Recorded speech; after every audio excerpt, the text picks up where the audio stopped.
morning, Rep. Gramlich. Good morning. Morning. All right, so I think we are now live. Welcome to the Joint Committee of the Environment and Natural Resources. I think we'll go around and do our quick introductions to the public. My name is Stacy Brenner, and I am the Senate Chair of ENR, and I represent Senate District 30, which is Scarborough, Gorham, and Buxton. And we'll move on to Representative Gramlich. Good morning. I'm Lori Gramlich. I represent House District 13, which is Old Orchard Beach. And Representative O'Connor. Good morning. I am Representative Beth O'Connor. I represent the fine individuals of House District 5, which is Berwick and North Berwick Park. And Representative Bell. Good morning, Arthur Bell. I represent House District 47, which is Yarmouth, Chebique, and Long Island. And Representative Johansson. Good morning. Chris Johansson. I represent House District 145, the 18 organized towns between Bridgewater and Sherman. And Representative Ziegler.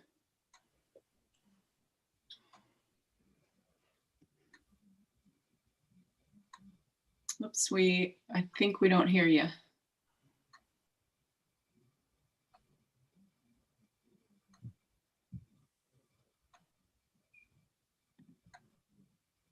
We'll swing back. And Representative Dudera. We'll spring back to you, Rep. Ziegler. Good morning, everybody. I'm Representative Vicky Dudera, House District 94, which is the towns of Camden and Rockport and the island of Islesboro. All right. And Senator Bennett. Thank you. Good morning. I'm Rick Bennett. I represent the most beautiful part of Maine, Western Maine, the greater Freiburg area, the Lakes region of Cumberland County, and the Oxford Hills. Thank you. And Representative Tucker. Good morning. My name is Ralph Tucker. I'm a representative from House District 50 in Brunswick. Thank you. And Senator Carney, are you with us, or are we? She might not be. She has. I'm sort of with you. I'm in two different places at the same time. Thank you very much. I'm Senator Ann Carney. I represent Senate District 29, which is South Portland, Cape Elizabeth, and some of Scarborough. Welcome. And I'll be back and forth between this meeting and another one this morning. Thanks. Thank you. And let's swing back to Representative Ziegler.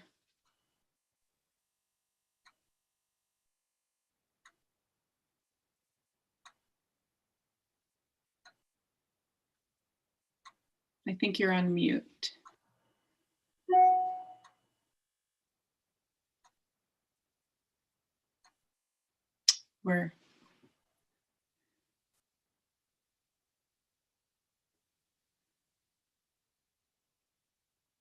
We can't hear you. Can't hear you. Sorry.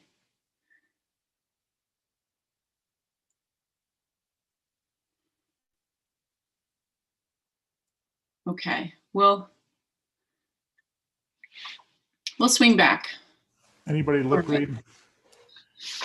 So on today's schedule will be a discussion and a vote on the supplemental budget, and then we will have a discussion and a vote on committee rules, and then we'll move into our continuation of meet and greet with interested parties. Are we ready to move forward with the discussion on the supplemental budget? Rep. Tucker? Thank you. Why don't we have a discussion to see how we all feel about this supplemental budget? There are two main parts. One is the ENR part, which has a number of different lines covering the different sections within the DEP rather. The DEP is broken up into different bureaus, and they've frozen some funds in some bureaus and not in others. And then the second part is Part M, which deals with the transfer of the $4.3 million out of the motor oil cleanup fund over at FAME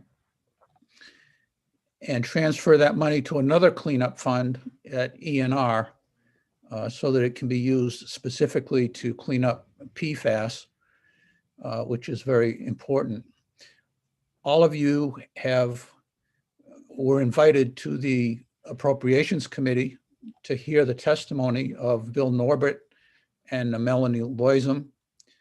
You were all mailed the budget forms that showed the line items that we'll have to look at and vote on. Our vote is not the final vote. What this is really is a recommendation to the AFA committee. It's the AFA committee which will make the actual determination on what to include and what not. Bill Norbert is here to answer questions on the regard to FAME, and Melanie Loisum is here to answer questions that anybody might have specifically on the transfer. What I'd like to find out, first of all, however, to make this discussion go in an organized fashion, is whether there's any difficulty on any member's part about the DEP aspect of the budget. If we can vote on that, we could then also talk about the transfer of the funds and have a more in-depth discussion to answer questions about that. And if there's any problem and we have to take a split vote, we should know about that ahead of time so that we can answer any questions anybody has. I just would look to my colleagues to see if we're going to have any disputes over the DEP part of the budget. Representative Tucker and Chair Brenner, if I may. I'm good with the DEP portions. Obviously their freezing personnel is tough, but if the department believes that they can function without those positions, then I'm prepared to go ahead on that. I do have some questions regarding the FAME de-appropriation. Okay. I'd like to ask Senator Brenner, am I chairing this meeting or are you? Because I would have to seek your permission to speak. Oh, yes, I would. I would appreciate if you would carry it. Okay, thank you very much. Thank you. Does anyone else have an objection to voting now on the DEP aspect of the budget, excluding Part M, which we'll discuss in a minute? Hearing none, I move that Rep. Ziegler has a question and Rep. Hanley has it. Mr. Ziegler, you're muted. I will move on to recognize Mr. Hanley. Thank you. My apologies for being late. I had a little technical problem here. We're going to vote only on the part of the budget, but not the Part M paragraph. Just momentarily. We'll take this vote first separately, and then we will have a discussion. We will invite Melanie Loisum and Mr. Norbert to answer any questions and to discuss, have a full discussion of the Part M aspect, and then take a vote on that. That's the waste Second oil vote on issue. that. Right. That's the waste oil portion. Right. Okay, Is thank that you. agreeable? Yes, yeah. Okay. Since that's the case, I would move that this committee recommend to the AFA committee adoption of the budget as presented by the DEP commissioner last week. Second. Dan, is that an adequate motion for your purposes? Yes, although I would suggest we talk about how you want to take a vote since this is our first vote. I don't know if you've thought about having individuals raise hands or having Sabrina read a roll. It's a procedural vote, but it's still, I guess, is worth discussing. Okay. I think I'd like to try raising hands, okay? Let's see how that works. Do you want to use the raise hand function or do you want to use a visual raise hand? Any preference there? Mr. Bennett, raise hand. All in favor of the motion? Well, it hasn't been seconded, but can I hear a second, please? Second. Seconded by Mr. Bennett. Okay, all in favor? Okay, has the clerk recorded that? Okay, thank you very much. Now I'd like to open the discussion on Part M and ask if anybody has questions. I'm sorry, Chairman. Yeah, could I just ask what the vote was? Was it unanimous or without Yes. dissent? Okay, thanks. I only see a few of the people on my screen at a Okay. time. Thank you. Mr. Norbert is here and Melanie Loisum is here. Does anyone have questions for them? Mr. Bennett. Thank you. I just wanted to get further clarity. I've heard various numbers on the expected cost of cleanup of the contaminated wells that would be envisioned under the movement of this money to help fund the PFAS contamination. I'd ask the acting commissioner if she could provide any additional color on that. I know that each situation is probably different, but do we have stats on what the median cost is, the range, et cetera? I'd like to know how many wells might be affected. Sure. Good morning, Senator Brenner, Representative Tucker, members of the Environment and Natural Resources Committee. I'm Melanie Loisum, Acting Commissioner of the Department of Environmental Protection.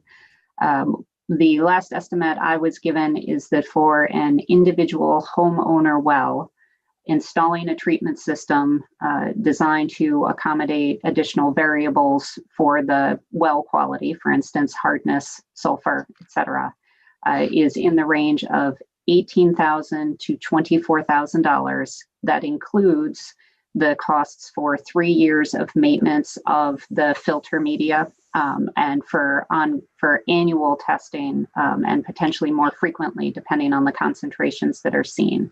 So that attempts to incorporate all the costs that we could predict for the next 3 years. And the reason that we're approaching the cost that way is because we are hopeful and anticipating that the science behind treatment for private wells and others is going to evolve very rapidly in the next several years.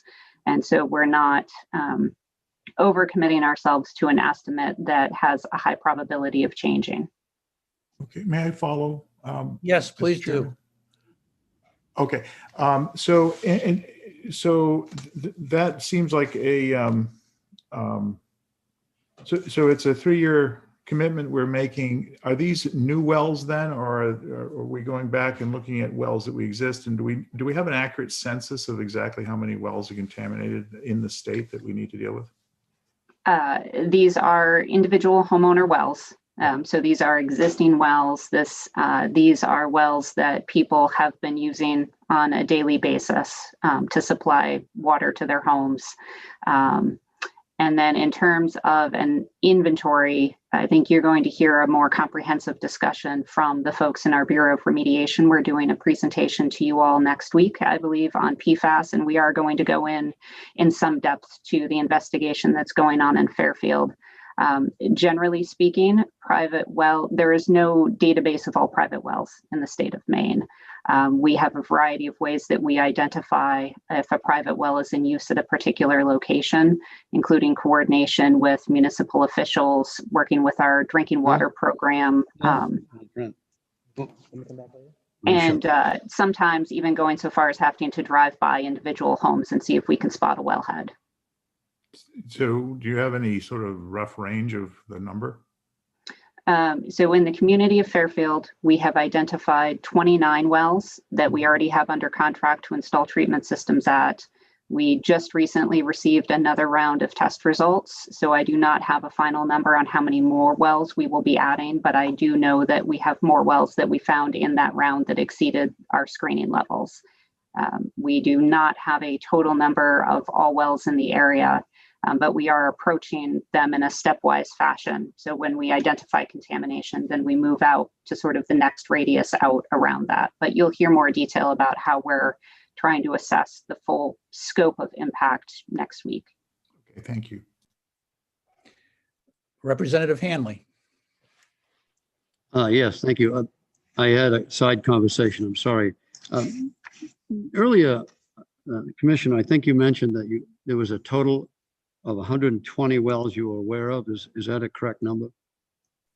120 is not a number I recall providing. I am aware that there are all kinds of numbers that are starting to fly out around. So I don't know what 120 relates to, but if I said it, if you could remind me. All right, I'm thinking in your last testimony that when you were speaking with us earlier, that you mentioned that there were 120 identified wells. No. There are 29 that have been identified in Fairfield, additional that are being tested. There are other wells in the state, including in the town of Corinna and up in northern Maine that have been tested that have exceedances as well, but I don't know that total count. Follow up? Okay. No, thank you. That's fine. Okay, I'd like to recognize Representative Gramlich. Did you have a question? I did. Thank you, Representative. Melanie, I'm curious if we have any idea of what happens after 3 years if these wells don't get the updated technology that they need to remediate the issue. We anticipate that the systems that are being installed will be effective. That's part of the regular testing that will be conducted, is to make sure that what people are drinking after treatment is still meeting any applicable standards and guidelines. So I don't mean to imply that after 3 years, we don't think the systems will still work.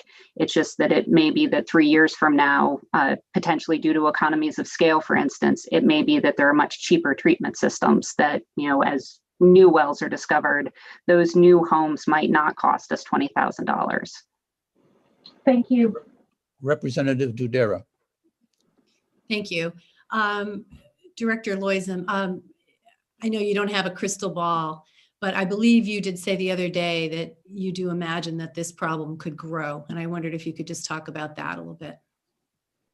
I do. We certainly have done testing in some parts of the state where we have not found contamination or have not found significant contamination. So I don't want us all to think that we're going to see conditions like we're seeing in Fairfield everywhere. We have had some results that we've been really happy to get that we didn't find at some place where we thought we might have.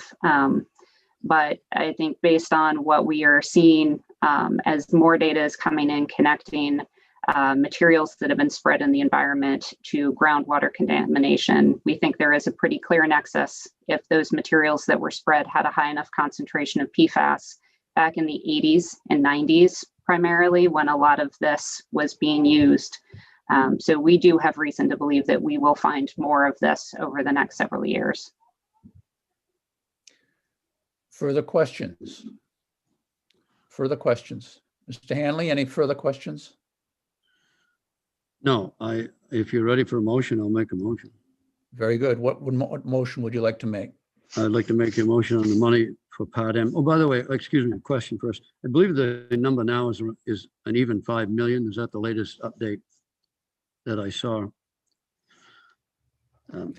That's the amount that's authorized. The actual amount might vary depending exactly what day the budget passes, because there's money sitting there and it gathers interest and so forth. So it's kind of a floating number, and you could address the commissioner on that if you wanted to.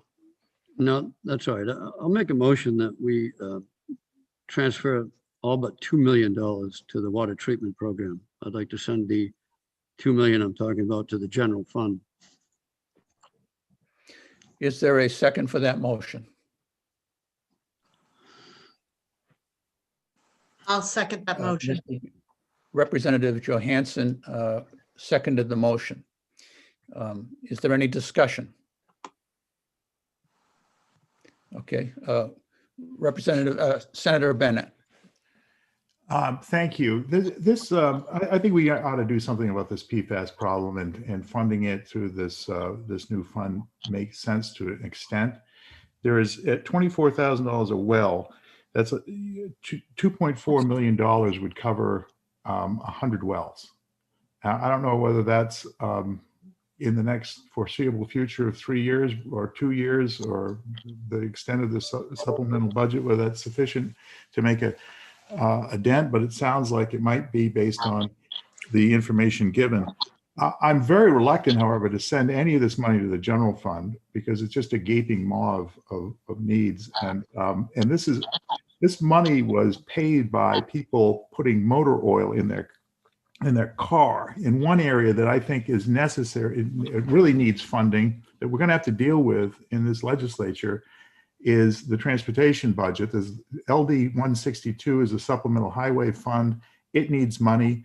I would not support sending $3 million to the general fund, but I would support sending half of the money into the remediation for PFAS, and then the other half of the money to the highway fund on the supplemental, which has not even been heard yet. That's going to be heard next week by the Transportation Committee. Further comments? Beth, Representative O'Connor, sorry. That's quite all right. My name is Beth. Yes, I'm in full agreement with Senator Bennett. The reason is because of the coronavirus, et cetera, there has been a diminished amount of travel, gas tax, and I'm a little bit worried about our transportation budget. And as we all know, when we send money to the general fund, sometimes it's just gone. So I would really appreciate, and I think our people who are driving and are affected by our bad roads and the things that need infrastructure repair would probably appreciate knowing that their money that they have spent on this motor oil tax does go forward to something that is remotely associated with it. I do understand the PFAS that we do need to address that, but as Senator Bennett said, the amount of 2.4 million would cover about 100 wells. And so I think knowing that there's only 29 right now, we could work on that in the future if more damage comes forward. So I actually think that's a very good idea. Thank you, Senator Bennett. Okay. I would like to recognize Mr. Norbert to see if he wants to answer a question that was posed earlier. I actually just wanted to make a reminder, Mr. Chairman. Thank you for recognizing me, Mr. Chairman, Senator Brenner, distinguished members of the committee, Bill Norbert. I'm the legislative liaison for FAME. And I just wanted to make sure you keep in mind that no matter where you send the money, it would be less FAME's administrative costs. And that averages right now is probably in the ballpark of $5,500 to $6,500. And as you correctly noted, Mr. Chairman, earlier, it depends when the budget is finally passed, but it's in that range. So I just wanted you to keep in mind, it's about 4.3 million less the say 6,000. Thank you for responding to that factual issue. I don't ordinarily like to have non-committee members talk while we're having a debate, but I just guessed that you probably were answering a factual question that was made earlier.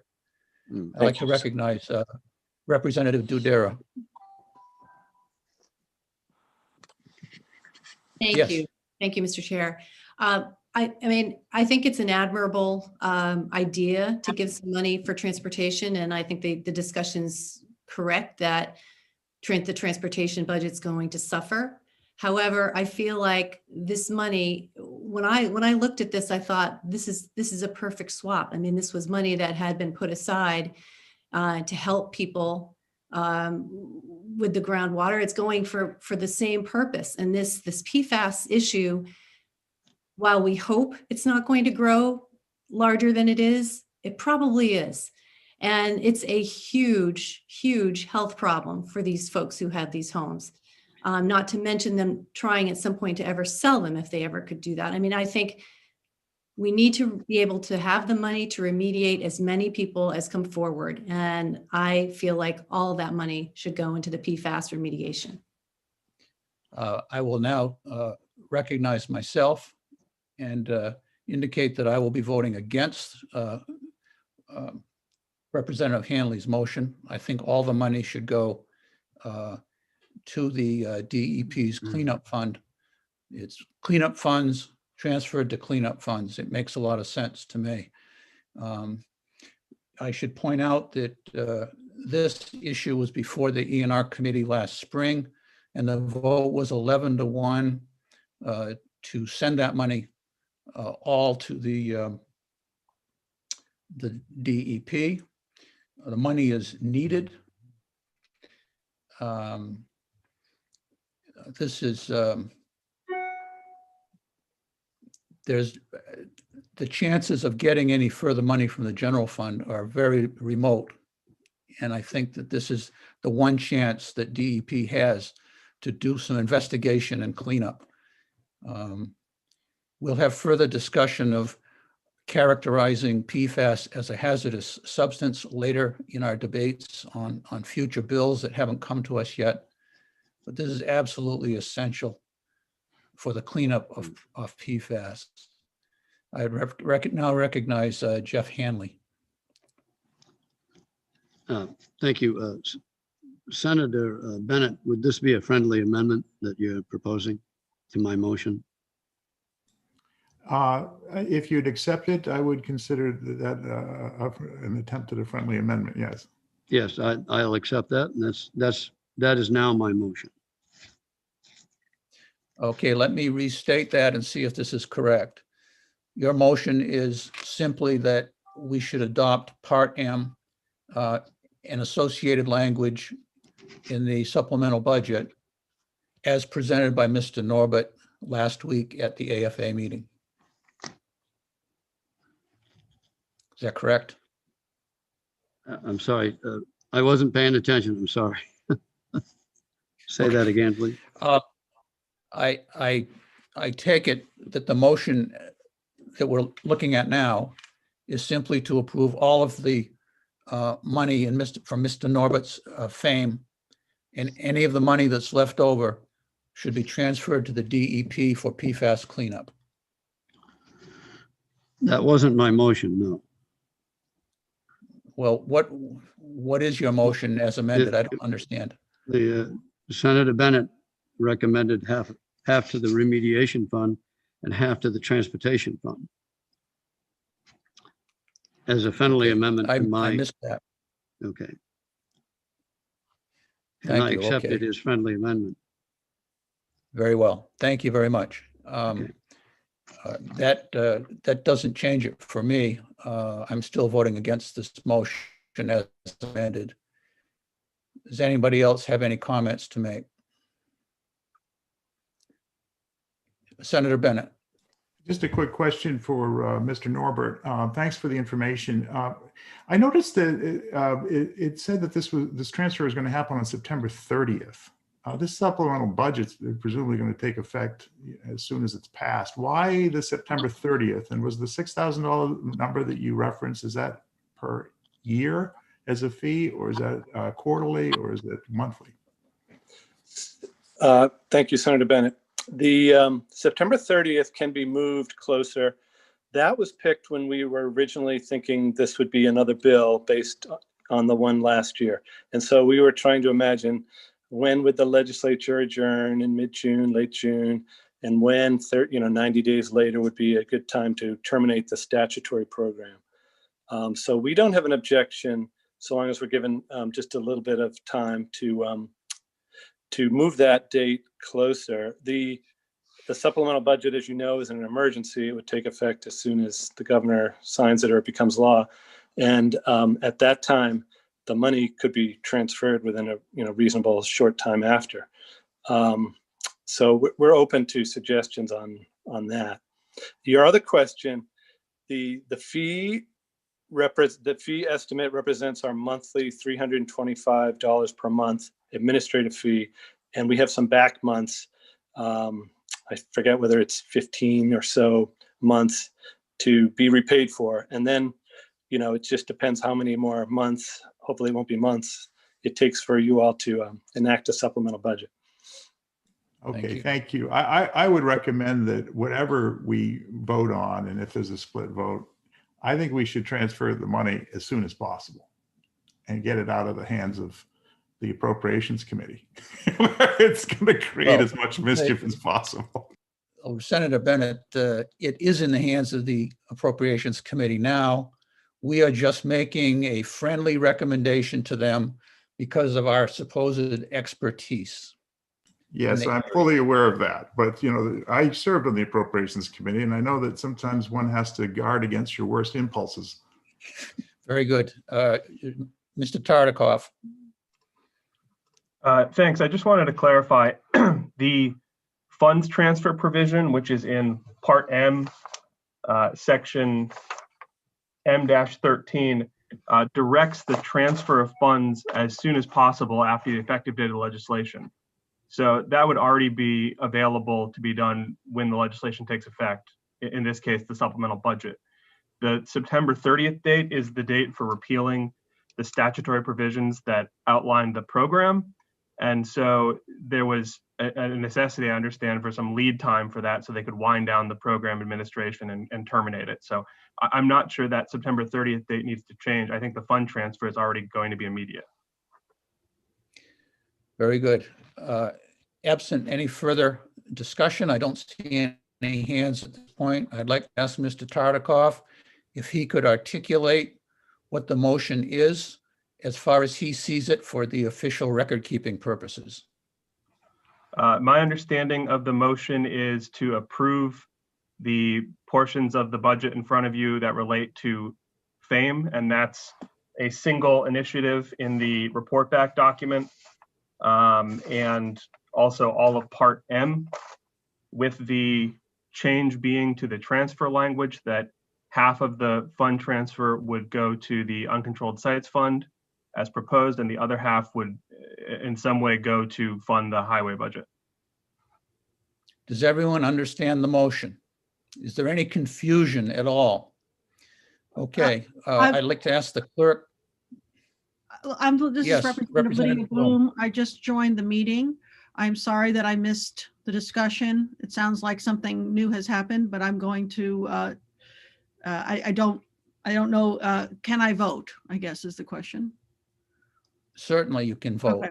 All right. In fact, there are even provisions that absent members can file their vote later. So that's not a big deal. Would Sabrina please call the roll? All in favor of Mr. Hanley's motion? Go ahead. Aye. Call the roll. We're going to do this a roll call. Okay. Go ahead, Sabrina. Okay. Start with Senator Brenner. I vote no. Okay. Representative Tucker. No. Senator Bennett. Yes. Representative Hanley.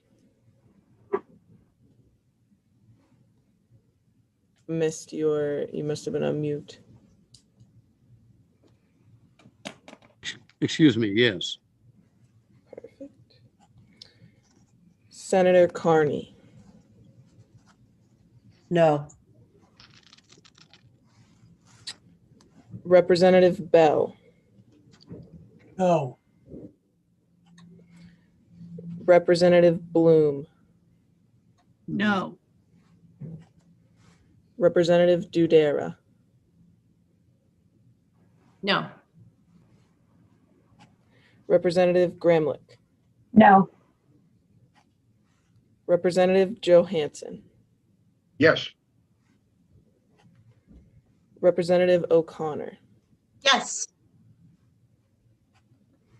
Representative Toole is absent. Representative Ziegler. Did you register that? Can you hear me now? I can hear you now. Oh. I'll need you to just repeat your vote real quick. I heard you say, can I hear you? Not your vote. No. Perfect. Thank you. Okay, what is the vote? The vote is 3 yes and 9 no. Would there be any objection if Representative Toole is allowed to register his vote at a later date?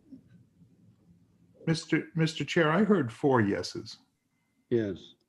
Oh, Sorry, I've 4 in favor, 8 against. apologies. Yeah. Okay, and is there any objection? Well, I don't know if there could be an objection, but Will Toole will be allowed to register his vote within 2 days, 2 business days. Yes, Mr. Tartikoff. Representative, I have to get a report back to AFA by the end of Friday. Traditionally, since this is a procedural vote, many committees do not hold the vote open to absent members. But if you would like to do so, if you can make sure he records his vote before I have to report back to AFA, that would be ideal. Mr. Hanley?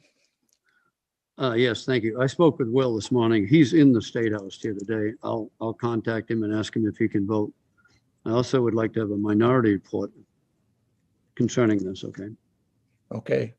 Well, now, Representative Dudera, would you care to make a new motion on how we should handle subpart M? Yes, I would. Thank you, Chair. My motion is that we transfer for Part M all of the money to the DEP for PFAS cleanup remediation. Representative Gramlich has seconded. Further discussion? Mr. Hanley? I'm sorry. Mr. Hanley? I'm sorry, I didn't take my hand down. I have nothing to say. Thank you. Very well. Okay. Here, Senator Bennett. Thank you. Just a quick question. Is this the fund, the fund that the funds would be going into, is that purely used for PFAS or is that used for other contaminations as well? We'll address your question through the chair to Commissioner Loisem. The uncontrolled sites fund can be used for a variety of contaminants. And so our recommendation is that if whatever amount of money is transferred into that fund would actually be put into a designated subunit specific to PFAS only. That's the intent of your of this bill, because it's not written there, is it, in the legislation? It was not part of the language that was processed in the supplemental. That is what we have recommended is how we would handle the funding if it was transferred over. Okay, I see. Thank you. Further debate or comment? Are we ready for a vote? Okay. I think on this vote, we should also do a roll call. Please proceed. Okay. Senator Brenner. Yes. Representative Tucker. Yes. Senator Bennett. No. Representative Hanley. No. Senator Carney. Yes. Representative Bell. Yes. Representative Bloom. Yes. Representative Dudera. Yes. Representative Gramlich. Yes. Representative Johansson. No. Representative O'Connor. No. Representative Toole, still absent. Representative Ziegler. Yes. Got it. What is the vote? It is 8 yes, 4 no. Thank you. I believe that concludes that discussion. Mr. Hanley, did you have something? Was the vote count 4 or 3? I'll ask the clerk. Opposition. What was the vote again? I count 4. 8 yes, 4 no. Thank you. Okay, very well. I will now turn the chairmanship back to Senator Brenner. Thank you, Representative Tucker. I recognize Dan Tartikoff. Just to confirm, and I think you said this earlier, Representative Hanley, those who voted against on that last motion wish to include what was the prior losing motion as your report? That's correct. Yes, Dan.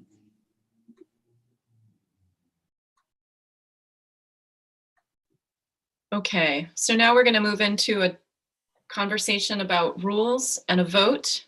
My understanding was that the intent was to move the rules from the 129th as well as the COVID addendum as presented. Is that still correct? No. That's not our recommendation. Okay. Do you want me to proceed with what our recommendation is? Yes, please. Okay. Representative O'Connor and I volunteered to look over the model rules, the COVID addendum, and we also did look at the rules from the 129th. Our recommendation is to go forward with the 130th model rules as proposed, along with the COVID addendum.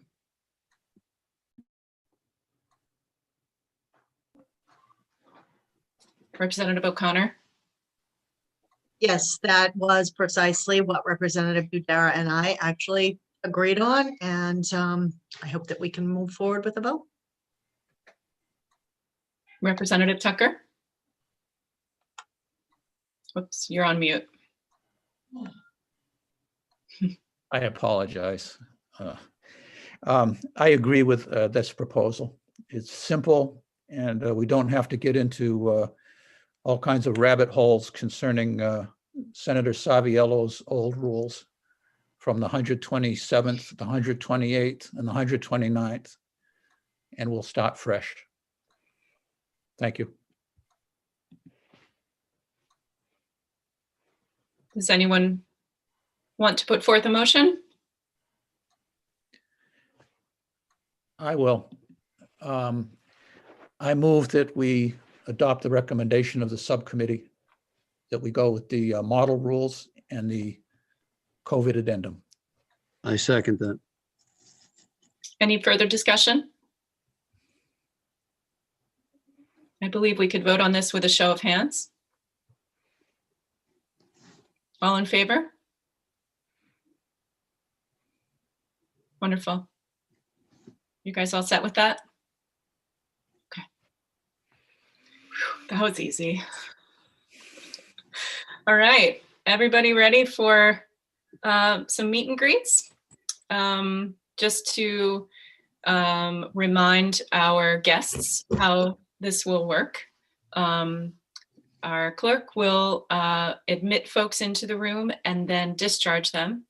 And I will call on folks as they're listed on the published agenda on the website.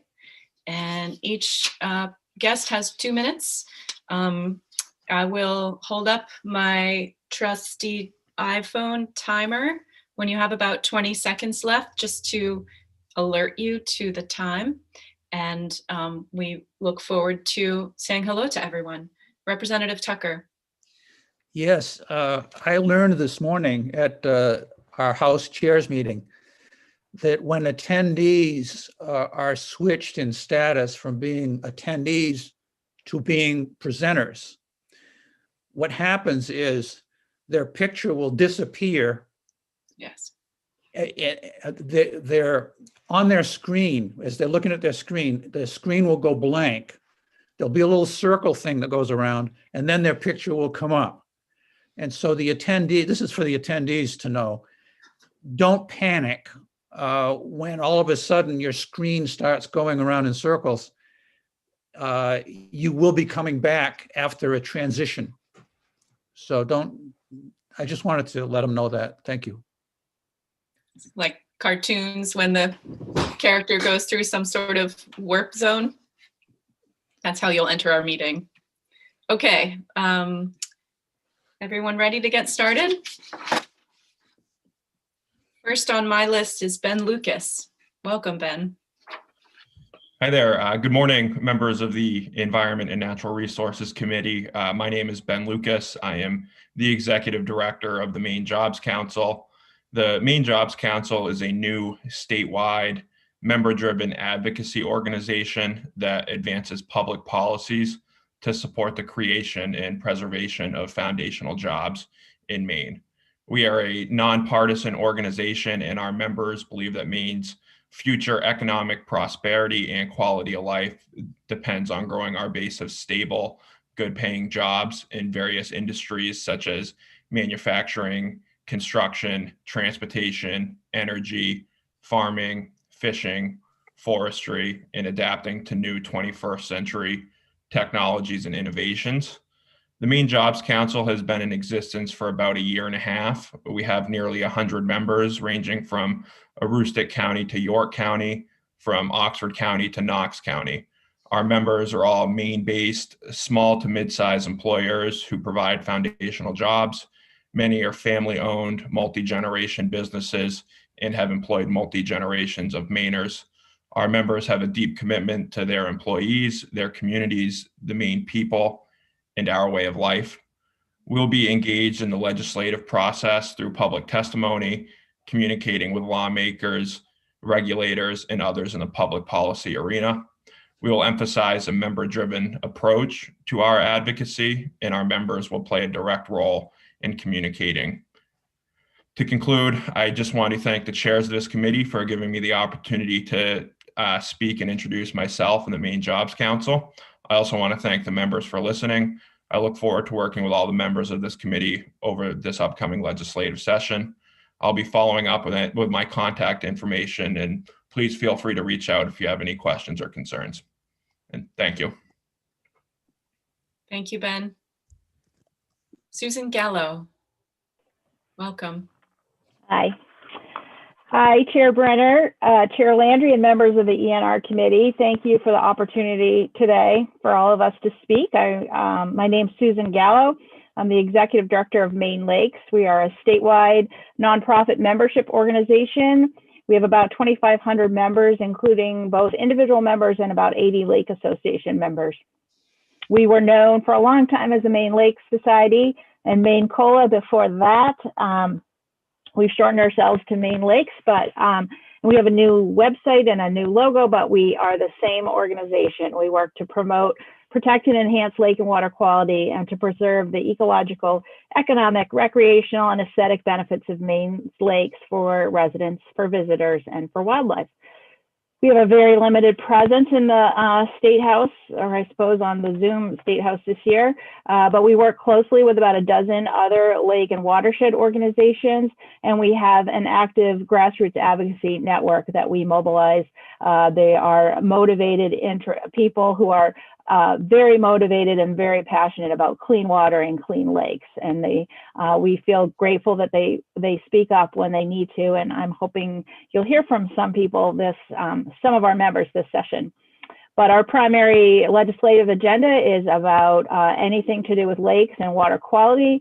So anything to do with DEP rules, keeping them strong, keeping shoreland zoning strong, looking at site law, anything like that, we try to weigh in.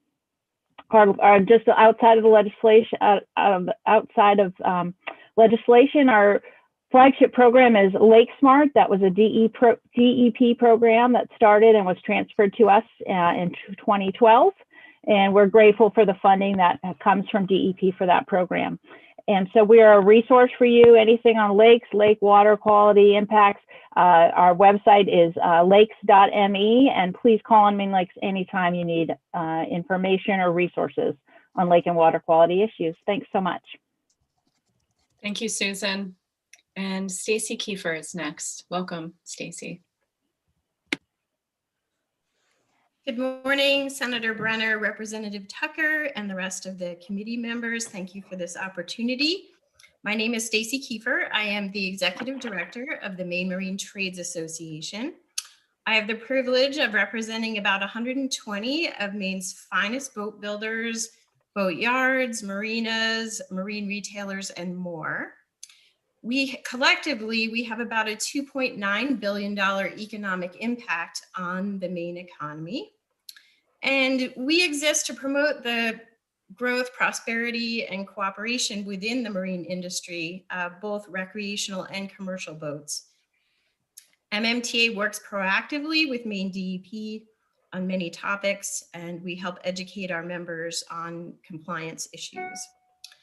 I was pleased to serve on the Coastal and Marine Working Group for the Governor's Climate Council last year, and wanted to just let you know some of the environmental initiatives we have in our strategic planning coming up include trying to figure out how to bring back our clean boatyard and marina program, which is no longer funded through grant programming and state funding, unlike the Lakes Association. Many other states have funding for their programs, but we're gonna try to figure out how to do it sustainably on our own as best we can. We are also working on a regional fiberglass boat recycling program. It's a pilot project that's headed up by Rhode Island Marine Trades, but we're really looking forward to making some progress on that initiative. And also a very important one, I don't know how easy the solutions will be, but we're gonna tackle a topic of recycling shrink wrap that is used for covering boats. And thank you and good luck. Thank you, Stacy Kiefer. Nice to meet you. And Rebecca Graham is next. Welcome. Thank you, Senator Brennan and Representative Tucker and members of the Environment and Natural Resource Committee. My name is Rebecca Graham, and I'm a legislative advocate for Maine Municipal Association. Maine Municipal Association is a member-driven organization that was established in 1936 to advocate on the collective interests of municipalities. And our positions are defined by our 70-member Legislative Policy Committee, which is elected by its peer communities, mirroring the 70 Senate districts within Maine. Of the 487 towns in Maine, 484 are members of Maine Municipal. Municipal government and its employees carry out the bulk of environmental protection activities for the state, from data collection and public education and remediation that allows the state to claim it's meeting a lot of its federal obligations. And in many ways, this piecemeal approach, particularly through permit obligations, makes some communities more responsible than others for those activities. And it's not a whole systems approach that would provide uniformity of experience for developers, citizens, and communities, and provide broad protections, whether you're in a town of 400 or 40,000. Often municipal officials hear that the department isn't adequately staffed or funded to be more supportive for those protection activities, and that there isn't political will to provide any of the statewide education or even improve some statewide processes that would help communities either be protective or pursue greater enforcement with a larger pool of resources than those funded by a small number of property taxpayers for what are really important statewide priorities. That type of approach to policy also automatically underfunds environmental protections, and it relies on the financial capacity and expertise in communities to be able to deliver what are vital services. Additionally, communities are often encountering conflicting and disconnected environmental policy that spans not over internal DEP departments, but similar regulatory requirements from agriculture, conservation and forestry, DHHS, marine and wildlife. And all of those policies reach a nexus at the municipal level, but they're all developed in silos, often separated from each other and not understanding that there is some conflict. We started conversations with the department this summer to better align DEP internal processes and to understand the intersection between land and water policy, and as well as improve communication. between municipalities and the department to provide a more uniform experience. And this pandemic has hit both the department and municipal government budgets really, really hard. So for the 130th, our key ask would be that the committee really think hard about how it's funding its policies. And if you feel it's important enough to pass at the state level, that you also think about who's paying for those policies, and that you follow it to the appropriations table and continue those resources from all in sources rather than the vital small number at the community level. And as always, I'm a conduit for municipal officials if you need me. Thanks. Thank you, Ms. Graham. And next up, Heather Spalding. Welcome, Heather. Thank you so much, Senator Brenner, Representative Tucker, and members of the Joint Standing Committee on Environment and Natural Resources. I'm Heather Spalding, and I'm Deputy Director of Maine Organic Farmers and Gardeners Association, MOFGA. I spend a lot of time with the ACF committee, but of course, most of those bills that we address have a direct link to environment. MOFGA is a proud member of Maine's Environmental Priorities Coalition. And we're excited to be celebrating our 50th anniversary this year. And we work statewide and at the national level. We have a staff of just under 50 employees, a membership of more than 10,000, and an amazing community of about 2,500 volunteers, many of whom we rely on to host our annual Common Ground Country Fair. Our programs are organized into 4 impact areas. The first is building common ground, by which we mean making local organic produce and other organic products accessible and primary choices for all. Next is supporting organic gardeners, homesteaders, and consumers, which means empowering people to use organic agricultural practices to become more self-reliant. Next is increasing organic farming and production, and we hope by the year 2030 to increase the number of certified organic growers from 550 to 750, and the amount of organically managed land from 7% to 10% of the state's agricultural land. We certify more than 70,000 acres of organic farmland, and that represents more than $60 million in organic farm product sales. So the fourth impact area is promoting environmental and health benefits of local organic, which is where our policy work comes in. And we've divvied up our policy platform into 6 priority themes: climate and energy, farm viability, human health and environment, organic integrity, organic research and education, social justice and equity.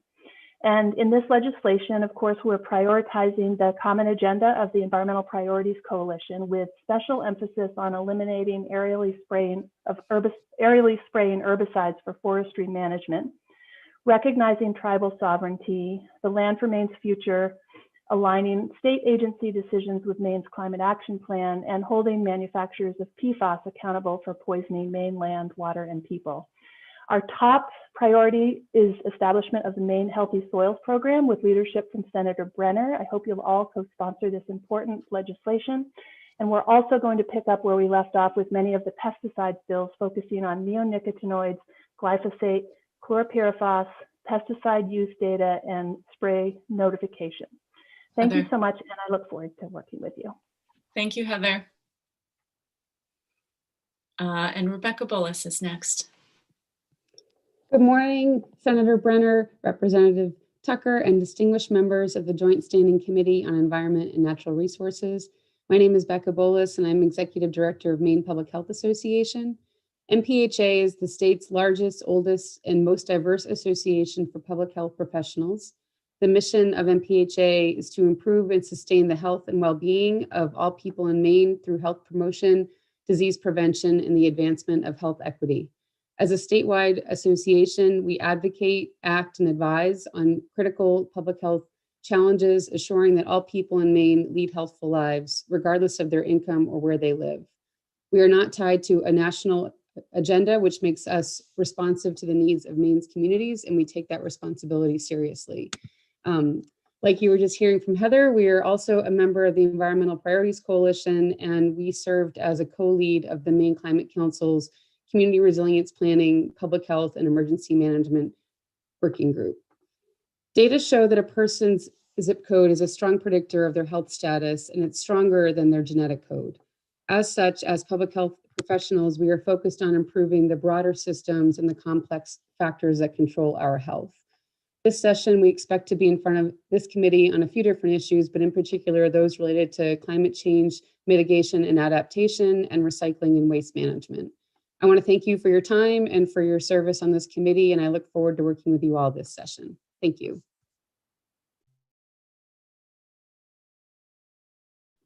Thank you so much, Rebecca. And next up, we have Jessica Haviland.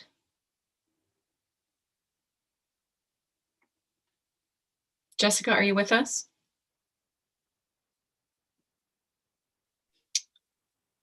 Sorry, I was muted.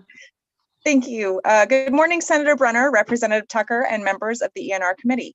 My name is Jessica Haviland, and I am the Assistant Director of Maine Resource Recovery Association. The MRRA was formed in 1984 with solid waste and recycling issues in mind. We are a nonprofit entity with a mission to assist the Maine community in implementing professional solid waste management systems that are environmentally and economically sustainable.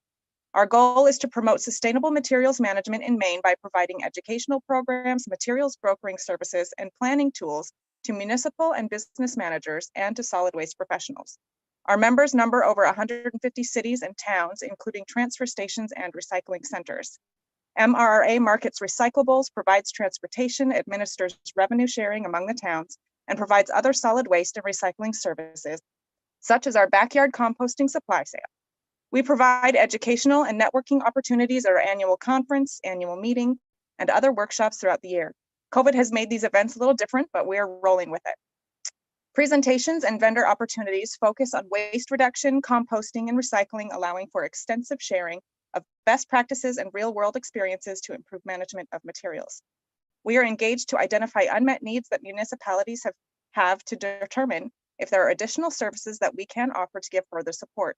We are currently working on a listserv for our members to use to network outside of our conference and workshops. Because small towns do not have the staffing to participate in forums such as this, we feel that we are the voice for our members concerning recycling and diversion. Many years ago, the state helped jumpstart municipal recycling by providing financial support for the needed capital investment in recycling systems. Much of the equipment purchased during that time is reaching the end of its useful life. Municipal recycling needs financial support from the state for infrastructure development, at least at the regional level. Thank you for the opportunity to speak to you today. Jessica, thank you so much. Thank you. And next up we have Bradley Sawyer. Welcome, Bradley. Thank you. Good morning, Senator Brenner and Representative Tucker and members of the committee. Thank you for the opportunity to speak today. As mentioned, my name is Brad Sawyer. I'm the Director of Government Affairs for the Maine Rural Water Association, a very similar acronym to the previous presenter, but one letter off.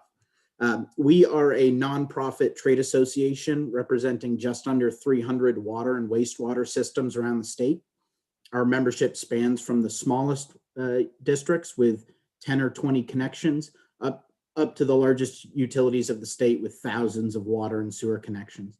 That being said, we assist all utilities regardless of membership with our organization, and last year visited 529 systems and spent almost 2,800 hours on site. We have a statewide policy committee that provides guidance and information to staff on legislative and regulatory issues and concerns in the industry. It's important to note that a vast majority of these utilities are municipal or quasi-municipal entities that are only responsible to their ratepayers and not the pursuit of profit. I know the word utility can be controversial these days. We call them ratepayers, you call them taxpayers, but I assure you they are the same people. We have a full-time staff of 17 and provide technical assistance to, training for, and advocacy on behalf of the entire water and wastewater industry. Our training slate is quite robust. In 2020, despite the pandemic, we were able to hold 90 trainings, both in person and virtual, and that accounted for over 2,400 classes taken by hundreds of operators, staff members, and board members of these utilities. We're also a leading partner in the Maine water and wastewater industry for technical assistance. Through our Circuit Rider program, we're able to assist utilities in real time as they deal with issues such as leak detection, pipe and valve repair, wastewater lab testing, regulatory compliance, financial services, and many other aspects. They may sound mundane, but I assure you they're critical to maintaining a safe drinking water and a healthy environment. I look forward to working with all of you and hope to meet you all in person sometime soon when it's safe. And thank you for this time today, and hope you have a good rest of your day. Thank you so much. Nice to meet you, Bradley. And Mr. Gilman, welcome. Thanks for joining us. Thank you. Good morning, Senator Brenner, Representative Tucker, members of the committee. Thanks for the invitation to join you today. My name is Ben Gilman, and I am from Gorham, and I am General Counsel for the Maine State Chamber of Commerce, where I work on environment and energy issues along with workforce development. The Maine State Chamber of Commerce is a statewide business association that represents a network of 5,000 businesses across Maine, from Fort Kent to Kittery and Freiburg to Eastport and everywhere in between. We are governed by a 90-person board of directors, which is available on our website, mainechamber.org. Just want to highlight a couple documents to let you know of where we kind of get our guiding principles. One of them first is the Maine Chamber Policy Report, Maine Work, which was developed in partnership with the Maine Development Foundation and Educate Maine, and is based on a survey of over 1,000 Maine businesses. That document is also available on our website, mainechamber.org. A couple other documents that help guide us this legislative session is the Climate Council's report, Maine Can't Wait, where we served on the energy subcommittee of the Maine Climate Council, and also the governor's 10-year strategic plan, in which we were one of the 14 members of the steering committee on that document that was released by the governor, and also the economic recovery report as well. So we look forward to working with you all this session, and I'll give back the balance of my time so you guys can hear from some other folks. I believe it's Allison with the Tourism Association. So thank you. Thank you so much, Ben Gilman. Thanks for joining us, and welcome, Allison Susi.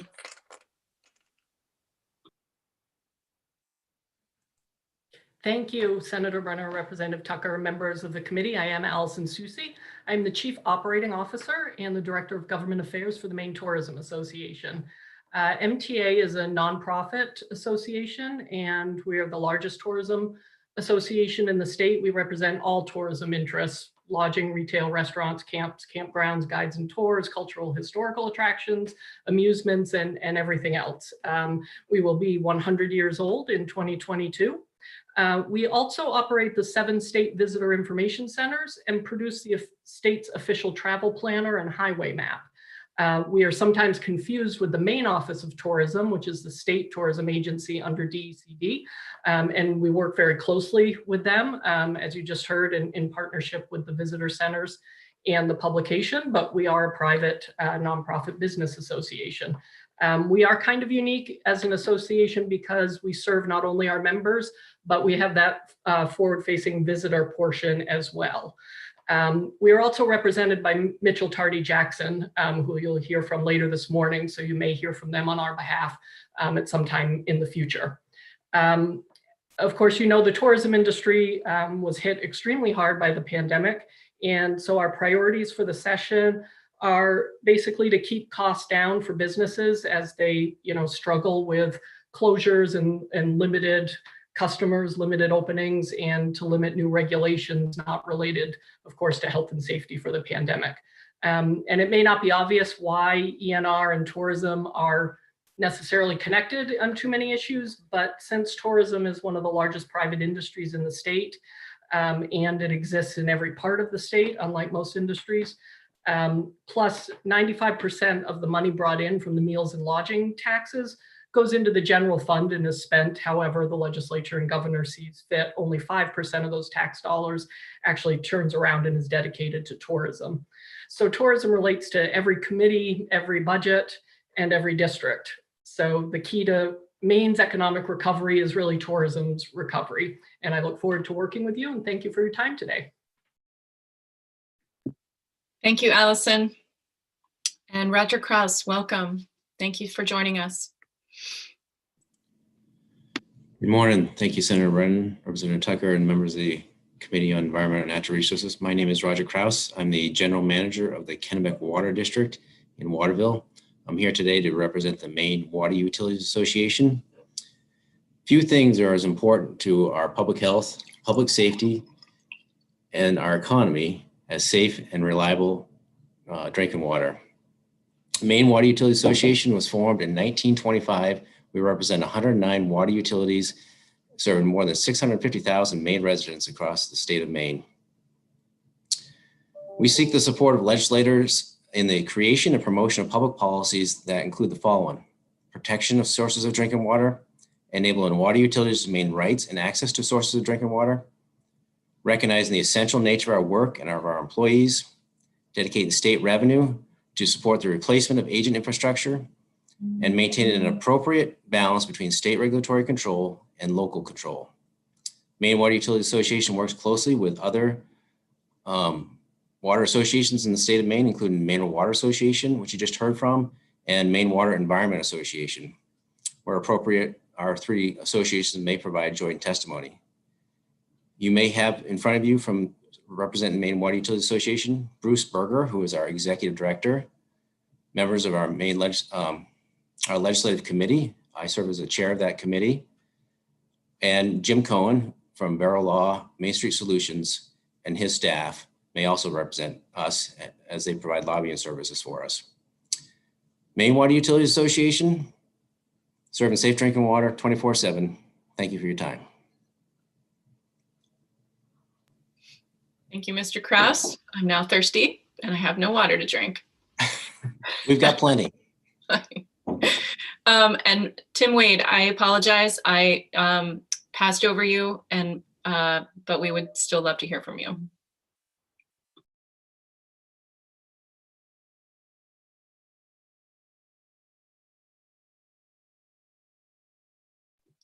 Mr. Wade, are you with us still? Sorry, I was on mute there. Good morning, Senator Brennan, Representative Tucker, and honorable members of the Joint Standing Committee. Thank you for the opportunity to speak today. My name is Tim Wade. I'm the operations manager at the Greater Augusta Utility District, and I'm here today representing the Maine Water Environment Association as its second vice president and chair of our Government Affairs Committee. MWIA is an all-volunteer, not-for-profit association of over 650 members consisting of municipal and industrial wastewater operators, consultants, students, and regulatory officials.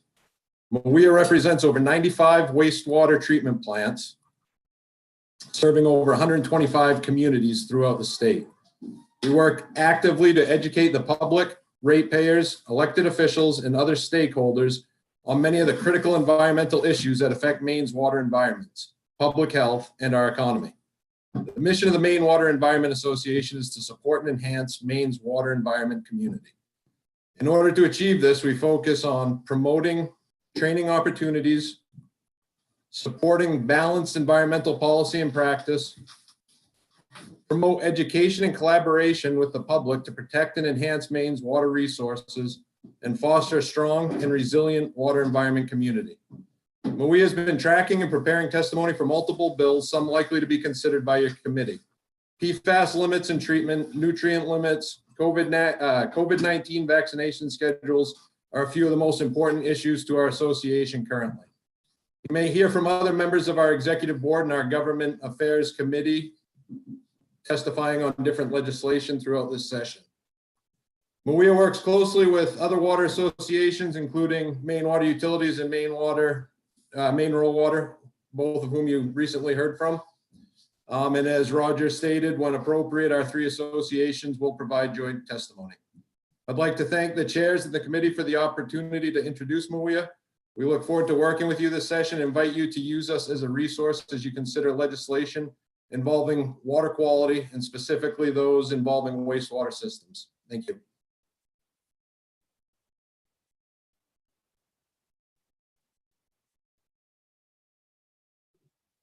Thank you so much, Mr. Wade. And next up, we have Anna Siegel. Nice to see you, Anna.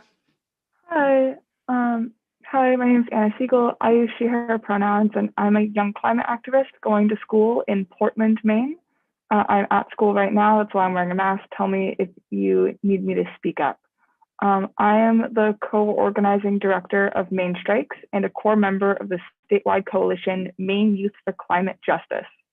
Maine Strikes focuses on campaign-centered advocacy. Our goal is to be radical and bold in the fight for intersectional climate justice. We serve the youth of our state as we empower them to take action and find their voice, but also serve the people of Maine by working to create a more stable and equitable future for all. Maine Youth for Climate Justice, or MYCJ, is a coalition connecting hundreds of young activists across Maine to be in a community and organize. So as the co-organizing director of Maine Strikes, I am focused on campaigns, and that includes legislative work. Others engaged in MYCJ on the legislative front are Andrew Blunt, Anya Wright, Josh Wood, Julia St. Clair, and many others. Our legislative priorities include, but are not limited to, the initiation of a consumer-owned utility, the incorporation of a state green bank, the Maine Public Employees Retirement System divesting from fossil fuels, efficient rail and public transportation, the retrofitting of homes, the sustainable management of natural lands and farms, and equitable environmental law for those marginalized and most affected by the climate crisis. Thank you for your time and work. Thank you, Anna, for joining us. It's great to see you. And Lisa Martin is next. Welcome, Lisa. Hi, good morning. Good morning to the committee, the ENR committee. Thank you. My name is Lisa Martin. I serve as the Executive Director of the Manufacturers Association of Maine. The organization is statewide. We represent approximately 400 companies. That's about 28% of all manufacturers. There are approximately 1,400 manufacturers here in the state of Maine, employing 56,400 people.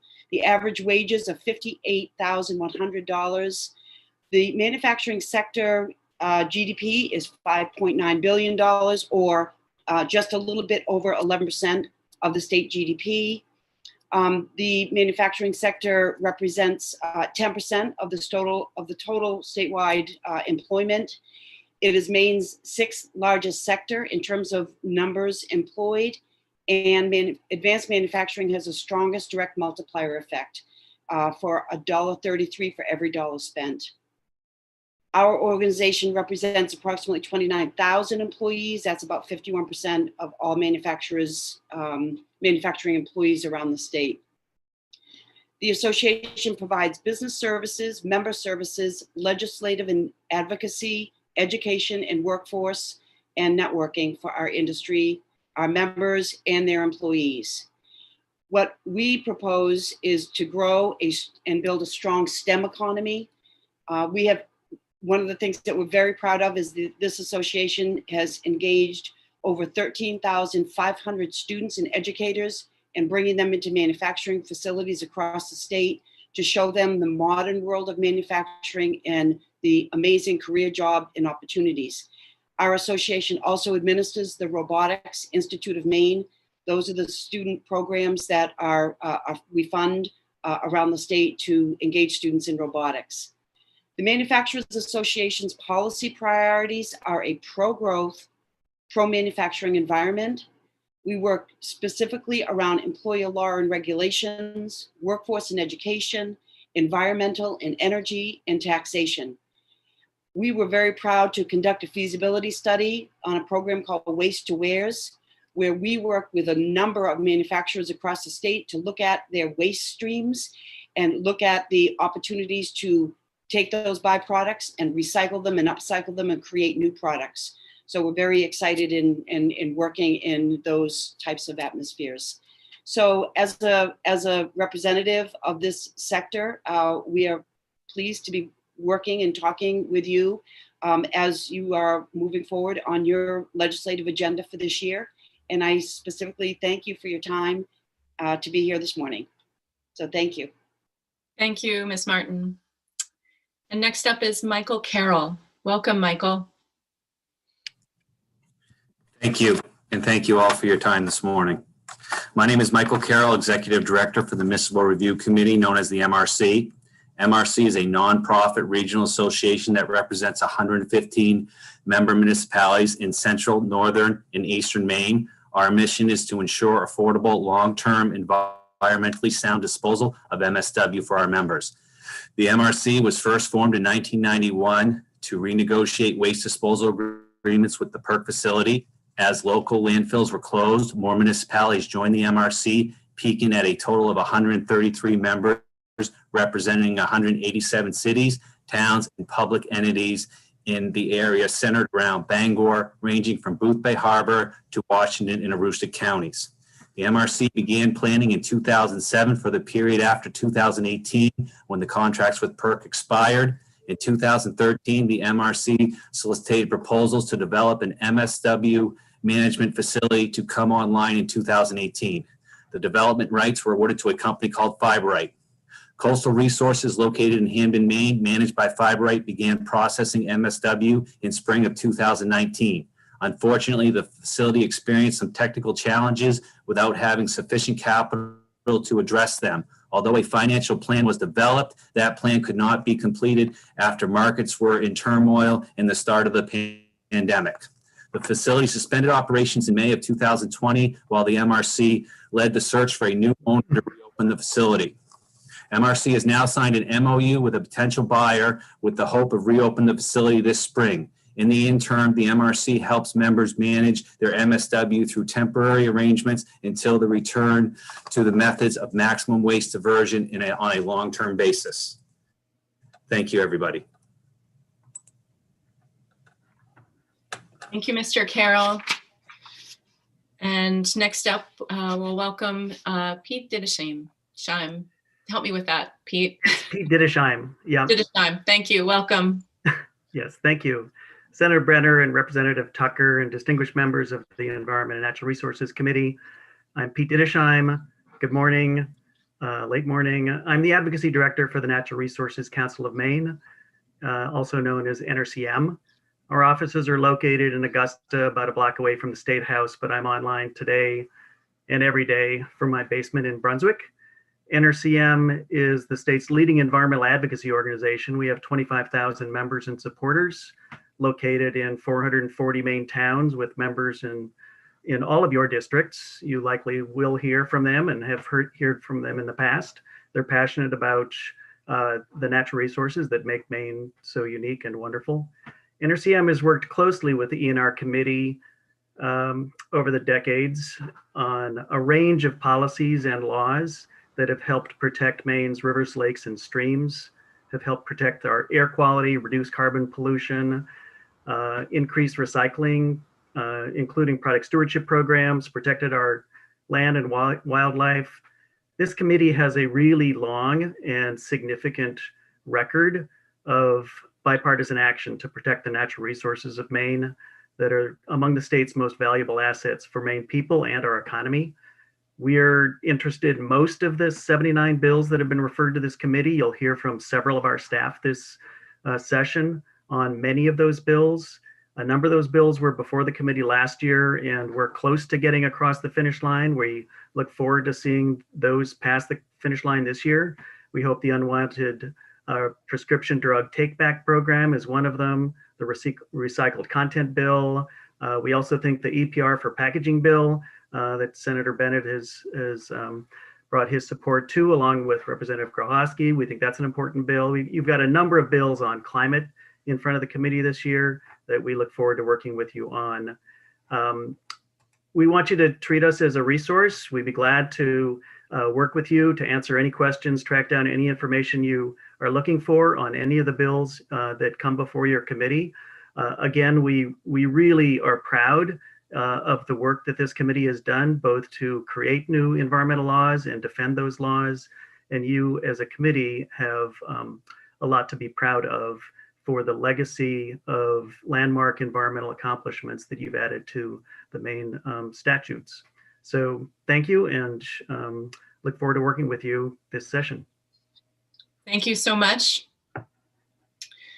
And Caitlin Bernard, welcome. Thanks for joining us. Hi, everyone. Good morning. Senator Brenner, Representative Tucker, and members of the Joint Standing Committee on the Environment and Natural Resources. My name is Caitlin Bernard, and I'm the Natural Resources Policy Advisor for the Nature Conservancy here in Maine. I appreciate the opportunity to introduce myself and our organization and I really look forward to working together in the 130th legislature. Our office is in Brunswick. I'm zooming in here from my home in Gray. And we also have offices in every single state and in many other countries across the world. The Nature Conservancy is a nonprofit conservation organization dedicated to conserving the lands and waters on which all life depends. Guided by science, we create innovative, on-the-ground solutions to our world's toughest challenges so that nature and people can thrive together. Here in Maine, we've been leading conservation for more than 60 years, and we're the 12th largest landowner in the state, owning and managing roughly 300,000 acres. We also work across the state to restore rivers and streams, partner with fishermen in the Gulf of Maine to rebuild groundfish populations, and develop innovative solutions to address our changing climate. Our priorities for this legislative session include passing a robust bond package, including fresh funding for the Land for Maine's Future program and an investment in Maine state parks, supporting investment in our transportation infrastructure by upgrading municipal culverts at stream crossings. There's a program already in existence that's managed by DEP but works with DOT. I'm happy to provide more information if folks are curious about that. We're also looking to advance the work of the Maine Climate Council by translating the Climate Action Plan into tangible policy. I am sure that you will see and hear from us on that front this session. We're also working on the advancement of renewable energy with a focus on good siting criteria. I anticipate we'll work with this committee on these issues and many others. You'll either see me, myself, or my colleague, Rob Wood, who's the Director of Government Relations and Climate Policy for TNC. Thank you very much and happy to be here. Thank you, Ms. Bernard. And next up, Dan Riley. Welcome, Dan. Thank you, Senator. Senator Brenner, Representative Tucker, members of the committee. My name is Dan Riley. I'm an attorney with the law firm Norman Hansen in Detroit, headquartered out of Portland. And I've represented clients before the legislature now for almost 30 years. Some of the clients that I'll be representing before your committee will include Abbott Labs, AgriCycle Energy, who you heard from on Monday, CVS Health, the Retail Lumber Dealers Association of Maine, and a variety of others. I look forward to working with all of you under these very different circumstances and at some point meeting those of you who I have not met yet. Thank you very much. Thank you, Mr. Riley. Nice to meet you. And next up is Andrea Maker. Welcome, Andrea.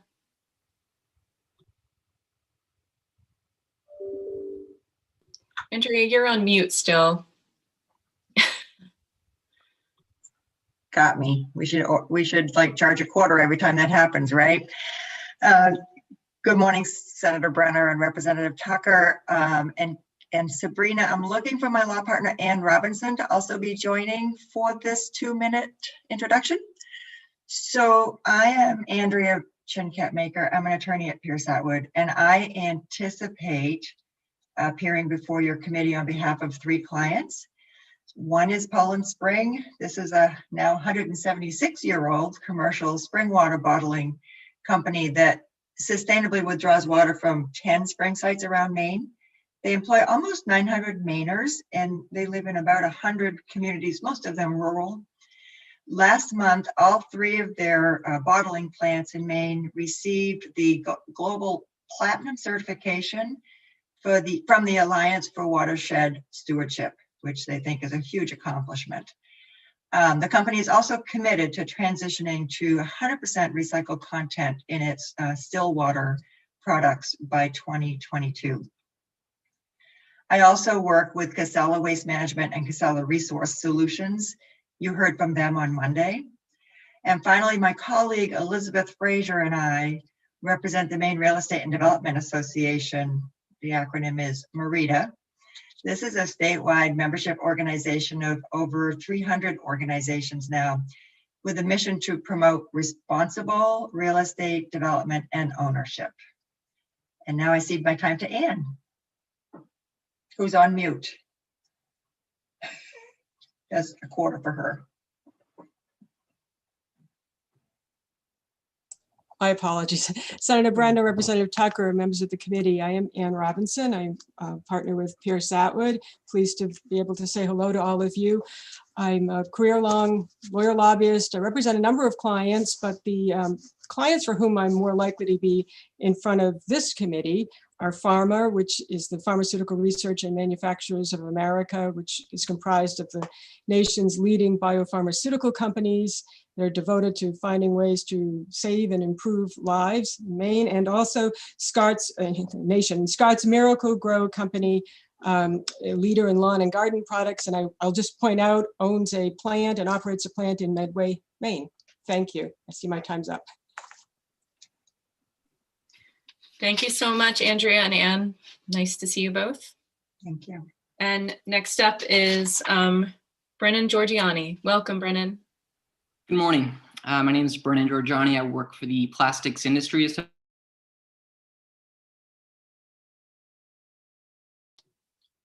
Looks like we might have lost him. We will, oh, he's back. Welcome. All right. Hi there. Welcome back. Thank you.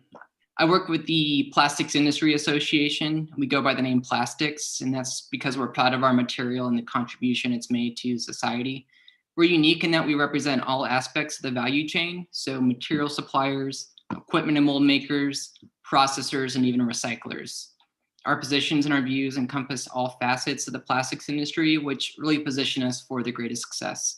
Our industry was founded on innovation, and we continue to innovate every day. In Maine, our footprint is about 3,700 jobs, supporting 193,000 downstream jobs, like those in construction, manufacturing, and healthcare, which all bring in $535 million in income taxes.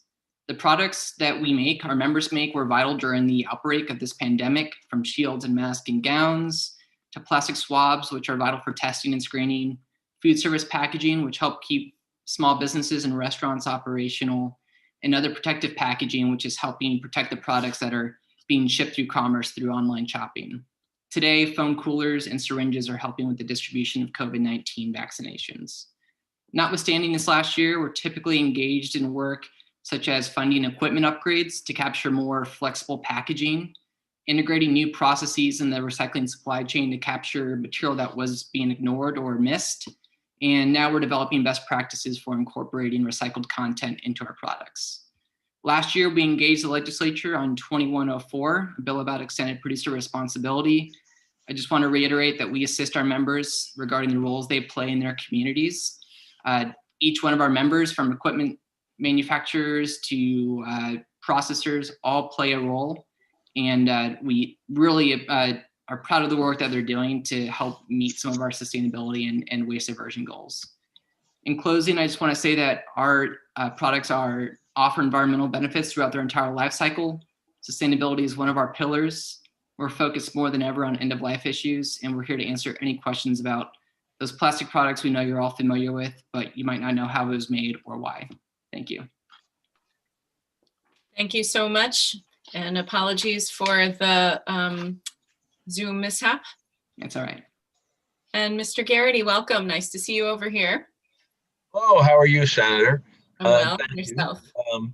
Senator Brenner and Representative Tucker and members of the committee, my name is Bruce Garrity. I'm an attorney with the firm of Pretty Flaherty, and I and several of my partners, Daniel Walker and Steve Hudson in particular, will be appearing before you for several different clients.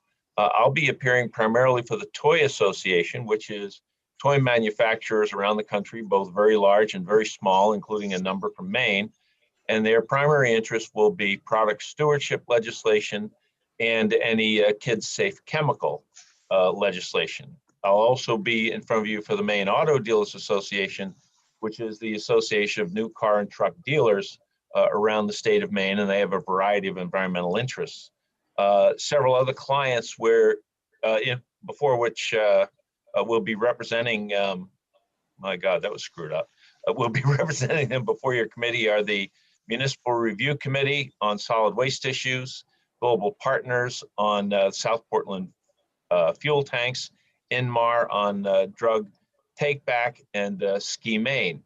So we look forward to working with the committee on these various issues, and thank you for giving me a moment to say hello. Thank you, Mr. Garrity. And next up, Roberta Zuckerman. Welcome. Thank you. Good morning, Senator Brenner, Representative Tucker, and the ENR committee. My name is Roberta Zuckerman. I'm from South Portland. I'm here on behalf of Protect South Portland, which is an all-volunteer grassroots nonprofit, and the Tank Emissions Coalition, which is comprised of 12 health advocacy and environmental groups. We seek legislation in this session to require the monitoring and control of emissions for all above-ground terminal oil tanks in Maine, including South Portland, Searsport, Bucksport, and Hampton. In South Portland, which is densely populated, there are 120 oil tanks, essentially adjacent to one another and very close to houses, schools, daycares, a community center, and senior housing. Together, these tanks are permitted by the Maine DEP to emit 633 tons per year of volatile organic compounds and 104 tons per year of hazardous air pollutants. Technology exists to effectively monitor and control these emissions up to 95%. People in the surrounding communities report headaches, nausea, dizziness, burning eyes and throats from the fumes. They can't leave their windows open in warm weather, sit in their yards, or ride bikes without worrying about their health. The emitted toxic chemicals have known health impacts, including respiratory illness, asthma, neurological problems, especially for children, kidney and liver problems, and cancer. Air pollution has been linked to increased vulnerability to COVID-19 and climate change.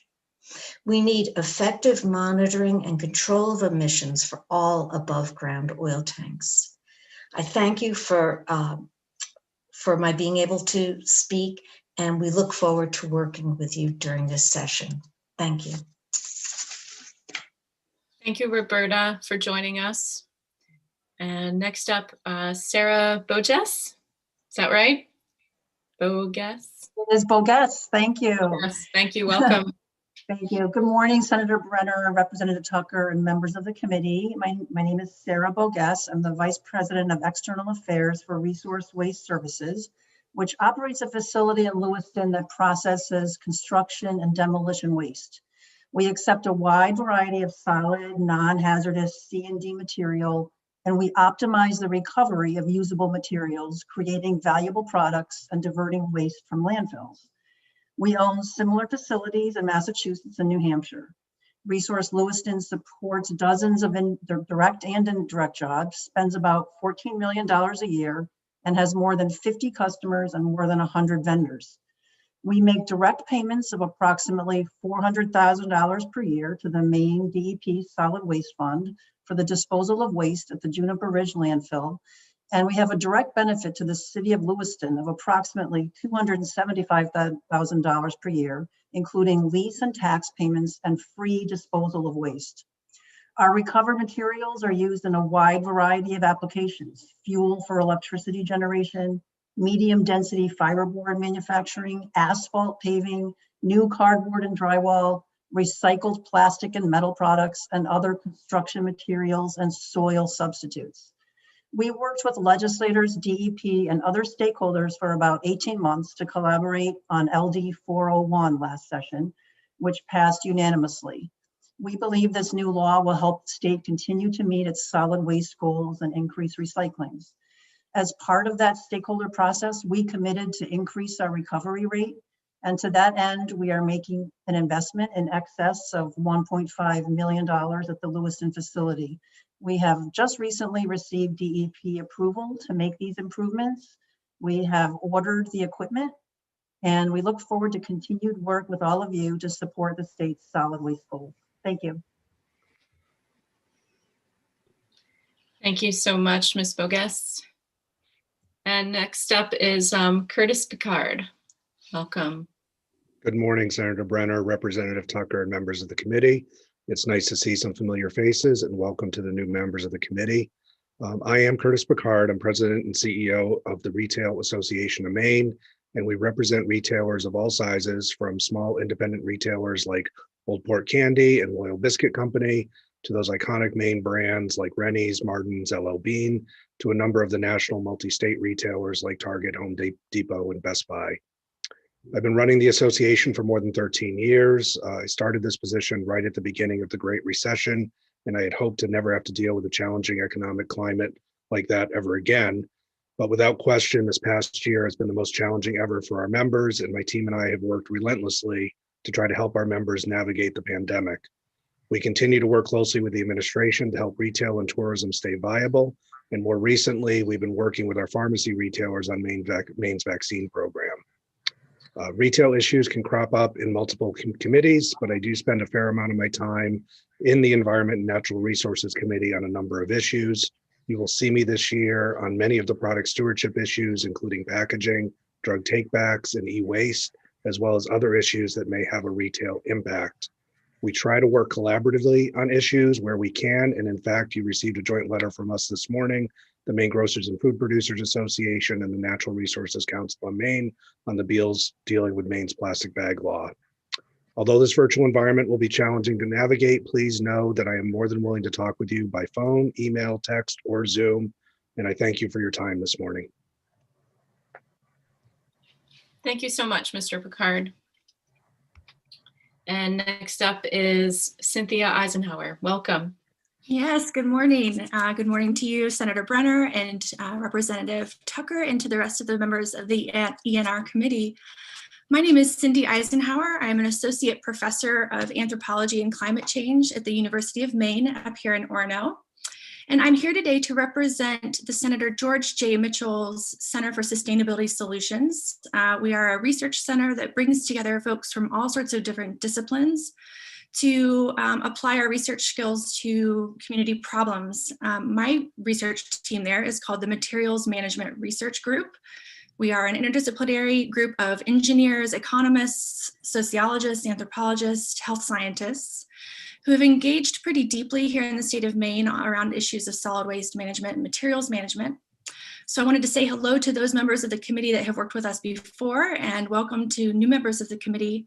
And to make you all aware of several resources that our team has put out in the past. We do have several reports on our website. I'm happy to send those via email as well, including a review of state level policies that have been proven effective in other states to reduce solid waste and landfilling rates. We also have undertaken and convened on the behalf of this committee several stakeholder engagement processes over the past 5 or 6 years. And we have reports of those that also indicate levels of public support for different policy options. So we are happy to make those resources available to the committee. They have some really great insights from people all around the state. We've engaged over 300 stakeholders through these efforts. So please do reach out to us if you want some research-based backing for your decision making. Thank you very much and have a great rest of the day.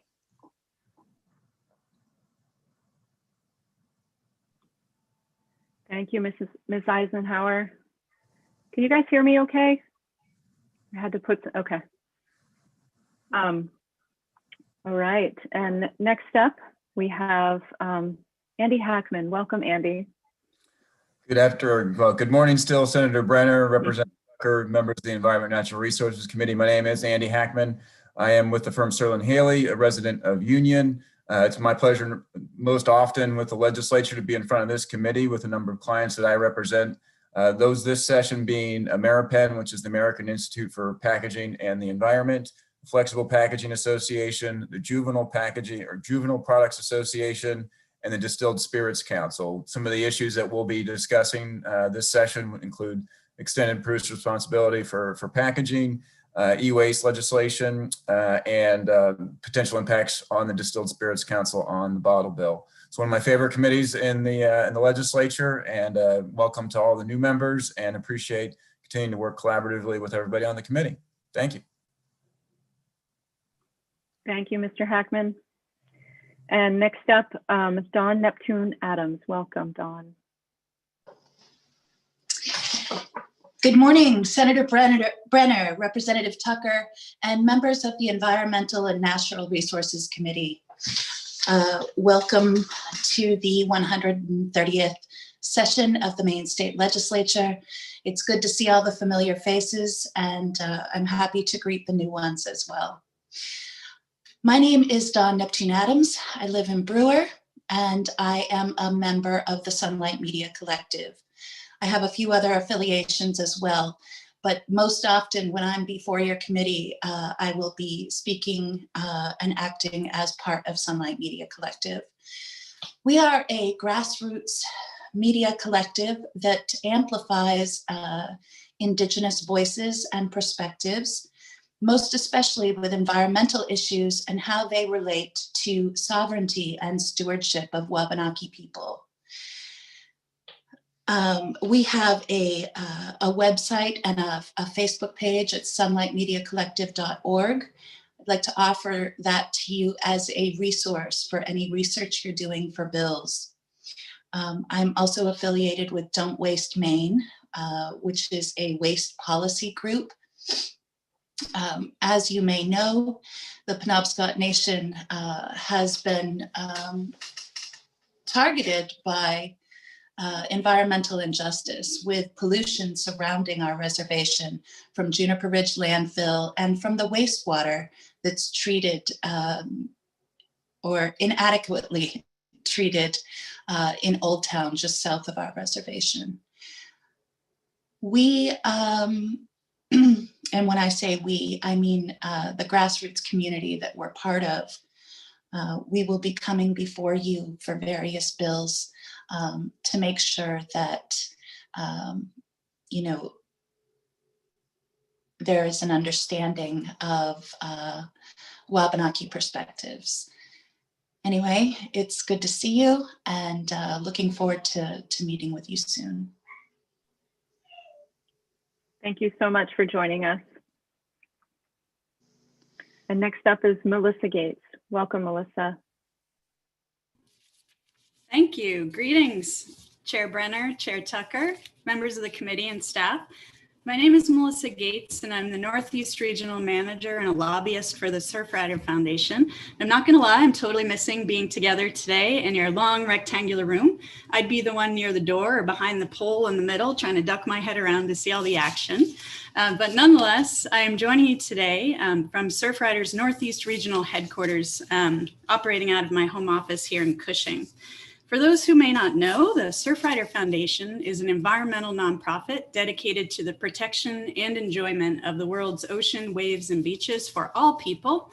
And we really drive that mission through a powerful activist network that includes over 170 chapters and clubs throughout the coastal US and Great Lakes, including one state-based chapter in each coastal New England state. Our main volunteers are beachgoers and surfers and kayakers and the like, and they all rise up to take action to protect Maine's ocean, waves, and beaches through a focus on a few key initiative areas that include beach access and clean water and climate action, coastal preservation, environmental justice, ocean protection, and plastic pollution mitigation. And for better or for worse, I am Surfrider's lone staffer in New England, so I work on legislation and policy in each of our coastal New England states at the local, state, and federal level. We're additionally supported by coastal science and legal experts that operate out of our primary headquarters, which is in San Clemente, California. This session will submit expert testimony to you, really aiming to protect Maine's ocean, waves, and beaches. Bills like the Extended Producer Responsibility for Packaging Bill, single-use straw mitigation, pesticide reduction, climate action. There's a number of great bills coming before you that we will chime in on. And the cool part is that that testimony will not only be informed by our grassroots work right here in Maine, but also our grassroots work in each coastal New England state and in coastal states across the US. I really hope that you'll call on us as an ally and a resource for your committee. And either way, you're absolutely going to hear from us. So really, I extend gratitude to all of you and to your staff for your grace and your service in this unprecedented time of COVID-19. It's just greatly appreciated, and I hope you all know that. And thanks again for hearing this introduction from Surfrider. I'll look forward to chatting with you again soon. Thank you, Melissa. And next up is Michael Knoll. Welcome. Hi there. Could everybody hear me okay? We can, yes. Okay, great. Thanks for the mic check. Yeah. Sorry, everybody. I'd love to be with you in person. Alas, that's not in the cards this year, as we know. My name is Mike Noel. I am a governmental affairs manager for TOMRA. We're a global recycling innovation company. We operate all over the world, but we do provide a range of services throughout the state of Maine and have a facility in Portland. One of our main lines of business is providing advanced sorting equipment for your local recycling facility. So all the recyclables that go into your local facility, we help sort them and make sure that they are kept at a high value and turned into new products. The other half of the business is providing a range of technology and services specifically for the deposit recycling system, or the bottle bill, as it's known up there. What we do is provide reverse vending machines to help incentivize the public to take back their cans and bottles. You might know them from your local redemption center or retailer. We also clear the deposits and the fees on the back end. That's what the technology helps retailers and beverage distributors to do. We pick up those containers and bring them to our Portland facility, where they're sorted and prepared back to the market to be turned into new cans and bottles. And we actually have a PET recycling facility, which recycles most of the plastic bottles on the East Coast, or at least a good portion of them. We've been active in the deposit system for over 4 decades, so we feel like we are an expert on that type of form of recycling. We participate in nearly every state or country around the world that has such a deposit recycling system, including all 10 US states. And in terms of the bills, you will see this year, we can be a resource on a few of them, and happy to be a resource for them. EPR for packaging, we are active in most of the states and countries that already have such a policy, namely most of Canada and many European countries. Recycled content requirements. We actually just released a white paper that touches on the link between deposit recycling systems and recycled content requirements. And then finally, the bottle bill is of course something we know a good amount about, and happy to answer questions for you on that. Thank you. Thank you, Mike. Nice to meet you. You as well. And next up, we're actually going to go back to the very beginning. Virginia Olson is here to present on behalf of Julie Eaton. So we're going to jump backwards and then we'll go forwards again. Thank you, Mindy, for your patience. Welcome, Virginia. Hi, good afternoon. Senator Brenner, Representative Tucker, honorable members of the ENR. I'm very thankful to be here and present to you for the Maine Lobstering Union today. I believe you all have an electronic package that I sent to you earlier. It's just a little bit of a portion of our membership package. So you get a little bit of a glimpse of what being a union member looks like for us. We are a national organization with the International Association of Machinists and Aerospace Workers. We are supported by the Grand Lodge. It supports all unions. And the union is split up into territories, districts, and local lodges. We are a part of the Eastern Territory, District 4, and we're Local Lodge 207. We have members stretched out on all 3,500 miles of Maine's coast. We have fishermen fishing out of all of the major ports. Our local lodge has our own co-op. So our fishermen also own their own infrastructure for selling lobsters. So we're the first union-owned co-op in the state of Maine. Our members are fully integrated as lobstermen and dealers who control their own product from harvest until the end consumer. And that's kind of unique for Maine. You will undoubtedly see our members before your committee this year. We feel like we're being attacked from all sides. We have issues with climate change, Atlantic right whales, and offshore wind. Mainers feel like their voice is not heard. We want to take back the message that our politicians are listening loud and clear. that 2021 is a new year and Maine government is working with Mainers and for Mainers, even the little guys as slopstermen. So, you know, Maine does not want our fishing heritage to be replaced by offshore wind, and your constituents would never sell out to foreign interests.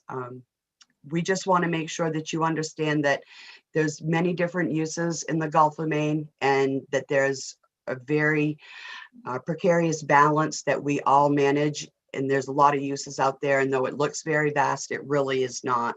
And the Maine Lobstering Union looks forward to working and having healthy conversations about green energy solutions.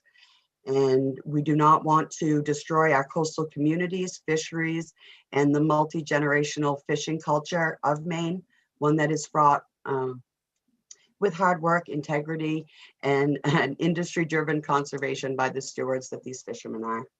And thank you for letting me speak today. Thank you, Ms. Olson. And next up is Mindy Baker. Welcome, Mindy. Thank you. Senator Brenner, Representative Tucker, and members of the committee, thanks for letting me introduce myself today. If you haven't guessed by my office, I represent the Toy Association. I know Bruce mentioned us earlier. I think we need to make his office a lot more fun if he's going to continue to represent us on Zoom. The Toy Association has been around since 1916, so we're just over 100 years old. We have about 1,000 members. Most people can usually name about 3 before they can't think of any more. And that's because over 95% of our membership is considered small business. In Maine, actually, the number for the toy industry is 100% small business. So most people can think of the big guys, but they never can make it down to the small guys. Most of our folks are small mom and pop retailers, small guys who make 1 or 2 toys. They have a really cool idea and they bring it to market.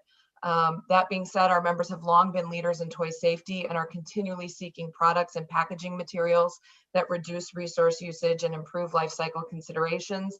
In fact, many toy manufacturers already have taken significant steps to combat packaging and manufacturing waste, as well as make safer, greener products.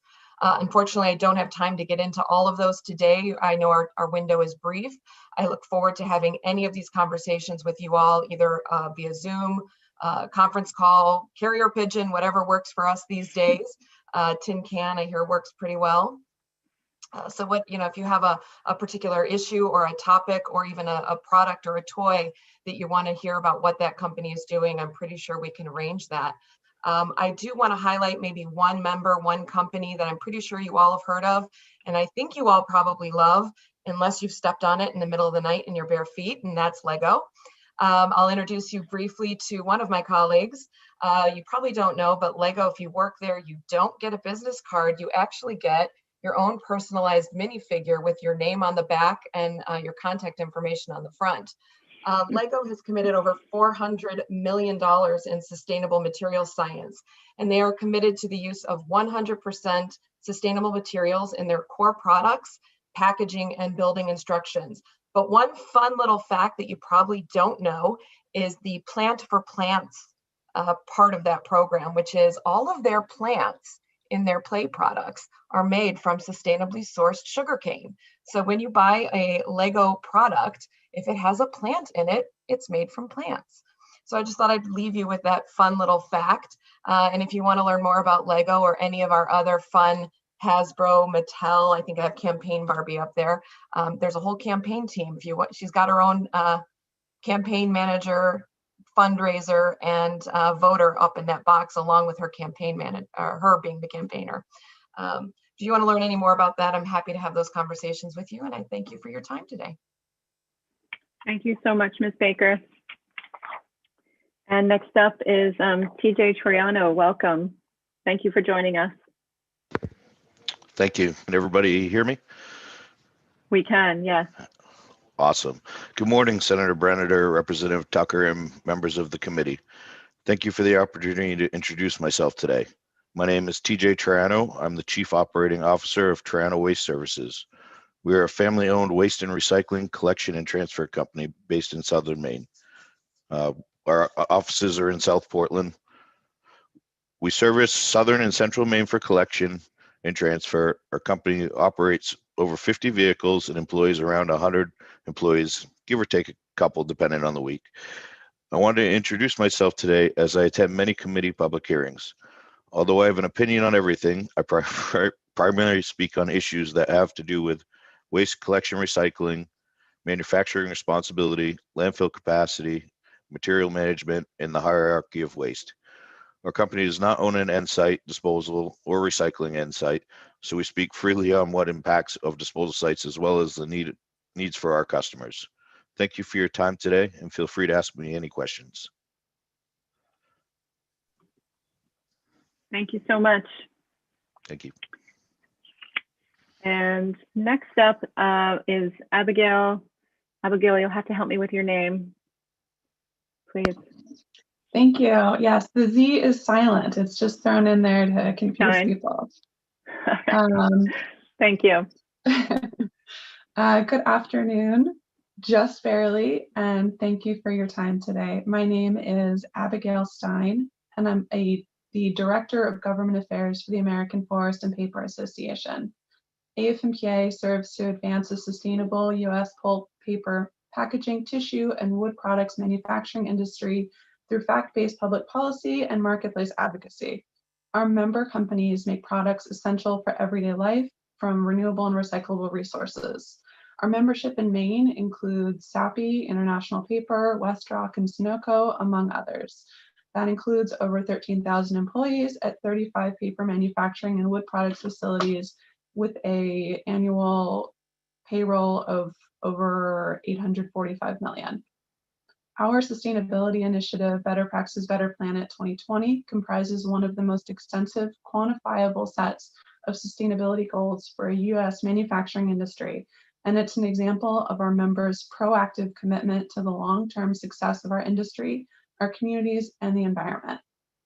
Through that goal program and other efforts that our members have undertaken, we've already achieved the greenhouse gas reduction and workplace safety goals, and they've also collectively made significant progress in goals for increasing paper recovery for recycling, reaching 66.2% for 2019, improving energy efficiency, promoting sustainable forestry practices, and reducing water use.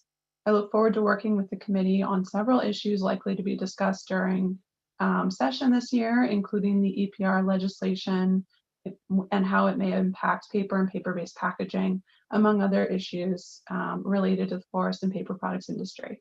Thank you for your time. Thank you, Abigail. Nice to meet you. And next up is Jessica Robertson. Welcome, Jessica. Hi, thank you so much for letting me introduce myself. My name is Jessica Robertson. I'm the Director of Business Development and Policy for New England for Borrego Solar. I collaborate frequently with Brett Pingree from Soltage on legislative issues, and we're represented by Jim Cohen at Beryl Dana and Main Street Solutions. So if you have any questions about solar energy, please feel free to reach out to any of us. Borrego and Soltage are developers of solar generation facilities in Maine and the region, and we focus in Maine on community scale resources, but Borrego also does large scale solar and energy storage in other markets. Community scale solar adds value to Maine people and Maine electric consumers beyond the obvious benefits of renewable energy. Smaller projects are geographically dispersed throughout the state, which means that value is also dispersed throughout the state, including local tax revenue, jobs, and lease payments to local landowners. Smaller projects are also more able to locate in brownfields, unproductive portions of farms, and other places that are maybe marginal for other uses, which is a more efficient use of land. And smaller projects also contribute to upgrading the local distribution grid, which saves all utility ratepayers money and improves local electric reliability. Overall, community solar is a net positive for Maine electric consumers and residents, and we think that it's a crucial part of achieving the state's net zero goals, and that achieving decarbonization will require a balanced portfolio of different resources that includes smaller community scale solar. So please feel free to reach out. I know there are many different climate-related bills on your plate this year, and we hope to work with you to make sure that they're doing the most they can for Maine and also helping grow Maine's clean energy economy. Thank you so much. Thank you so much, Jessica. And next up, we'd like to welcome Zach Lingley. Welcome, Zach. Good afternoon, Senator Brenner, Representative Tucker, and distinguished committee members. My name is Zach Lingley. I'm a resident of South Portland and a lifelong Mainer. I've been lobbying in front of the Maine legislature since 2014. I'm the founder and principal at Patriot Consulting Group, which is a hybrid firm focused on capital lobbying this time of year and public affairs projects. I've got a team of 4, including myself. For your committee, I'll represent Bayer US. It's a national pharmaceutical, consumer health, and agriculture company. Likely to appear before you on the drug take-back bills that are before you this session, stewardship issues, and particularly the EPR packaging bills that you'll consider this session. So you'll see me before several other committees in the legislature, evidently mostly by this medium. Just want to say thanks to the chairs and the committee for this opportunity and look forward to working with you again this session. Thank you, Zach. Nice to meet you. And moving on to Laura Roseday. Welcome, Laura.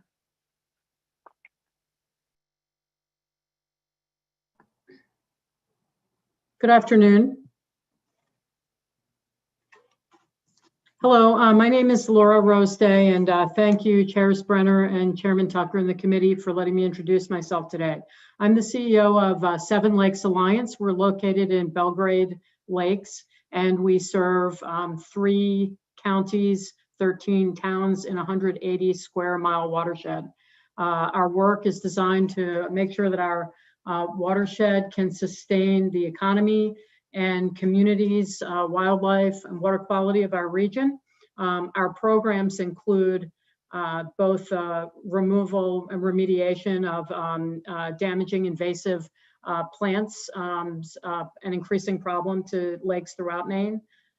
We also run a courtesy boat inspection program designed to keep those invasives from moving from one place to another and spreading the damage that they can cause to lakes, not just in central Maine, but invasive plants are being found in many places in Maine, and new and increasing numbers of invasive plants over time. We also have a land protection and conservation program, also geared to protect water quality, habitat, and to provide public recreation. I'm sure that many of you have looked to the outdoors, outdoor recreation and nature during this difficult and challenging year. And we've of course seen an incredibly increasing number of people on our lands. And that's why we do what we do. So we're really glad to see that. You may know Seven Lakes Alliance. We were created just 3 years ago through the merger of the Belgrade Regional Conservation Alliance, which was a land trust that helped create the Kennebec Highlands, and also the Maine Lakes Resource Center, which was an organization that had environmental education programs and water quality monitoring network throughout the Belgrade Lakes region. We have a water quality initiative with Colby College, a lab here in our building in Belgrade, and have an internship program with Colby as well. Thank you very much for your time, and I look forward to working with you. Thank you so much, Ms. Day. And next up, we have Eric Venturini. Welcome. Thanks for joining us.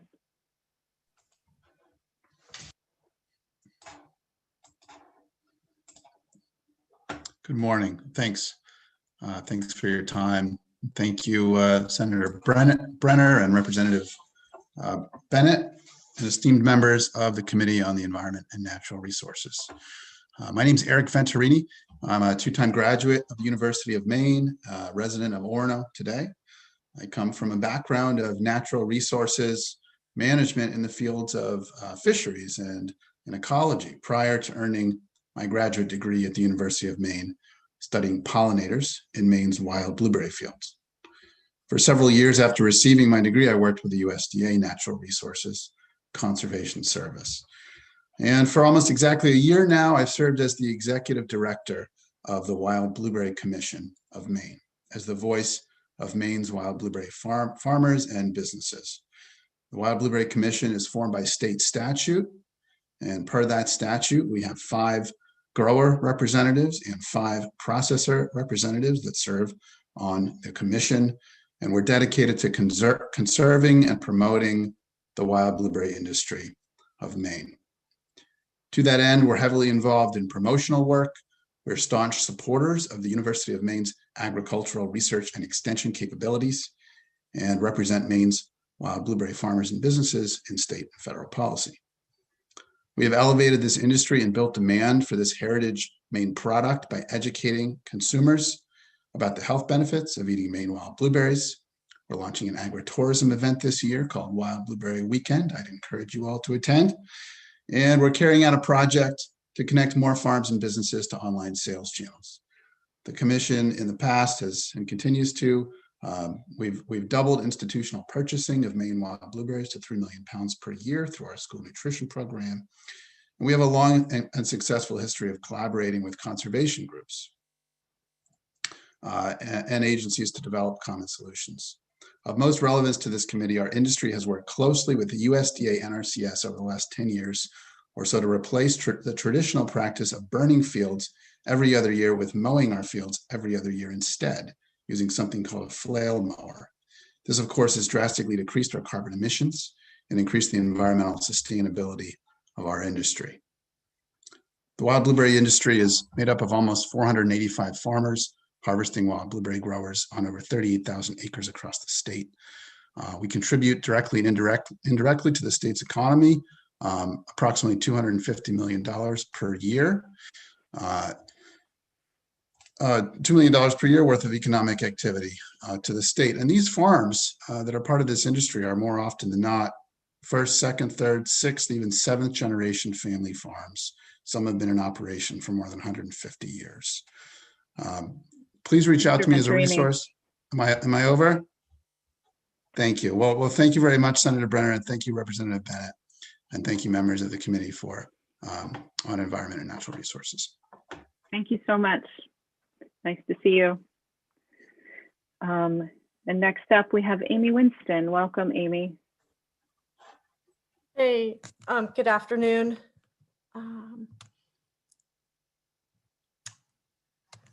Good afternoon, Senator Brenner, Representative Tucker, and distinguished members of the Environment and Natural Resources Committee.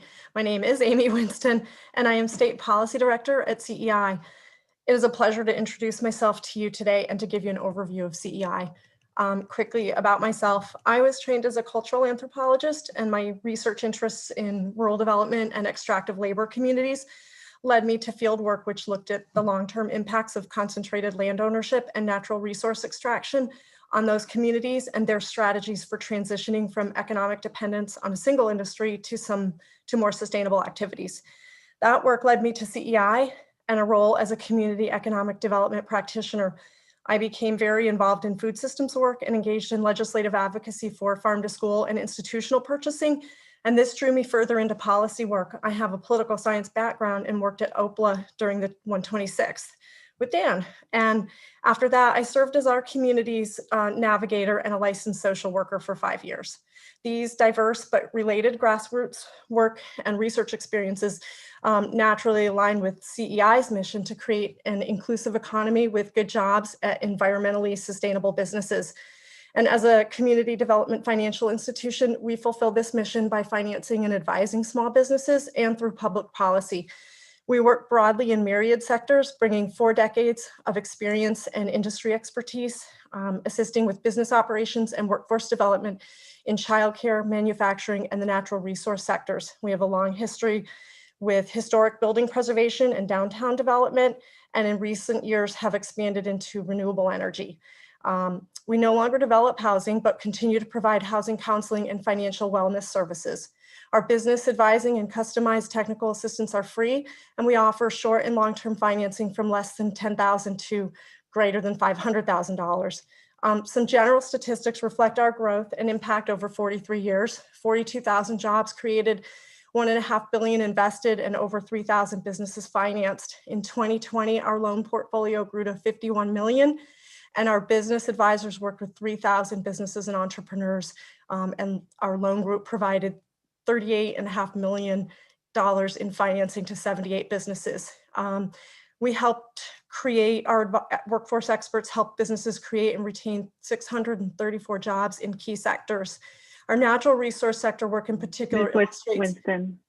I would love to just close by saying I think our strategic plan priorities and our policy priorities align with Maine's climate action plan and the Economic Recovery Committee plans and the 10-year economic development strategy. I really appreciate your time and allowing me to introduce our organization and myself to you today. Thank you. Thank you so much. And next up is Matt Cannon. Welcome, Matt. Hi, thank you for the opportunity to speak. Senator Brenner, Representative Tucker, and members of the Committee on Environment and Natural Resources. My name is Matt Cannon, and I'm the Campaign and Policy Associate Director at Sierra Club, Maine. Founded in 1892, Sierra Club is one of the oldest and largest environmental organizations. We amplify the power of our 3.8 million members and supporters to defend everyone's right to a healthy world. At the Maine chapter, we represent over 22,000 members and supporters. We are a grassroots organization and rely on active volunteers. In my role, I help coordinate our climate, energy, and conservation priorities and lead our volunteer legislative team, empowering individuals to participate in their government.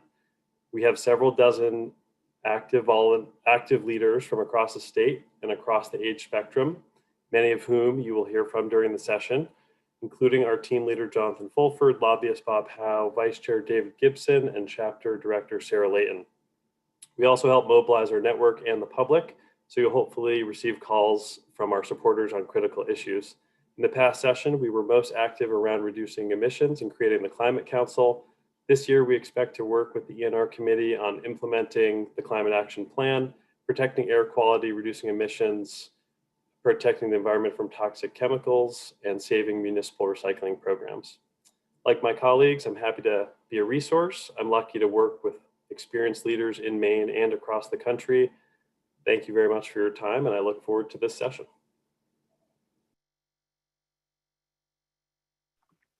Thank you so much, Mr. Cannon.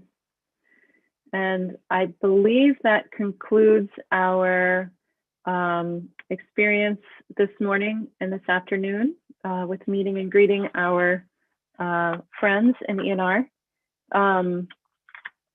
Yes, Rep. Tucker. You're muted. Yeah. Before we all split up,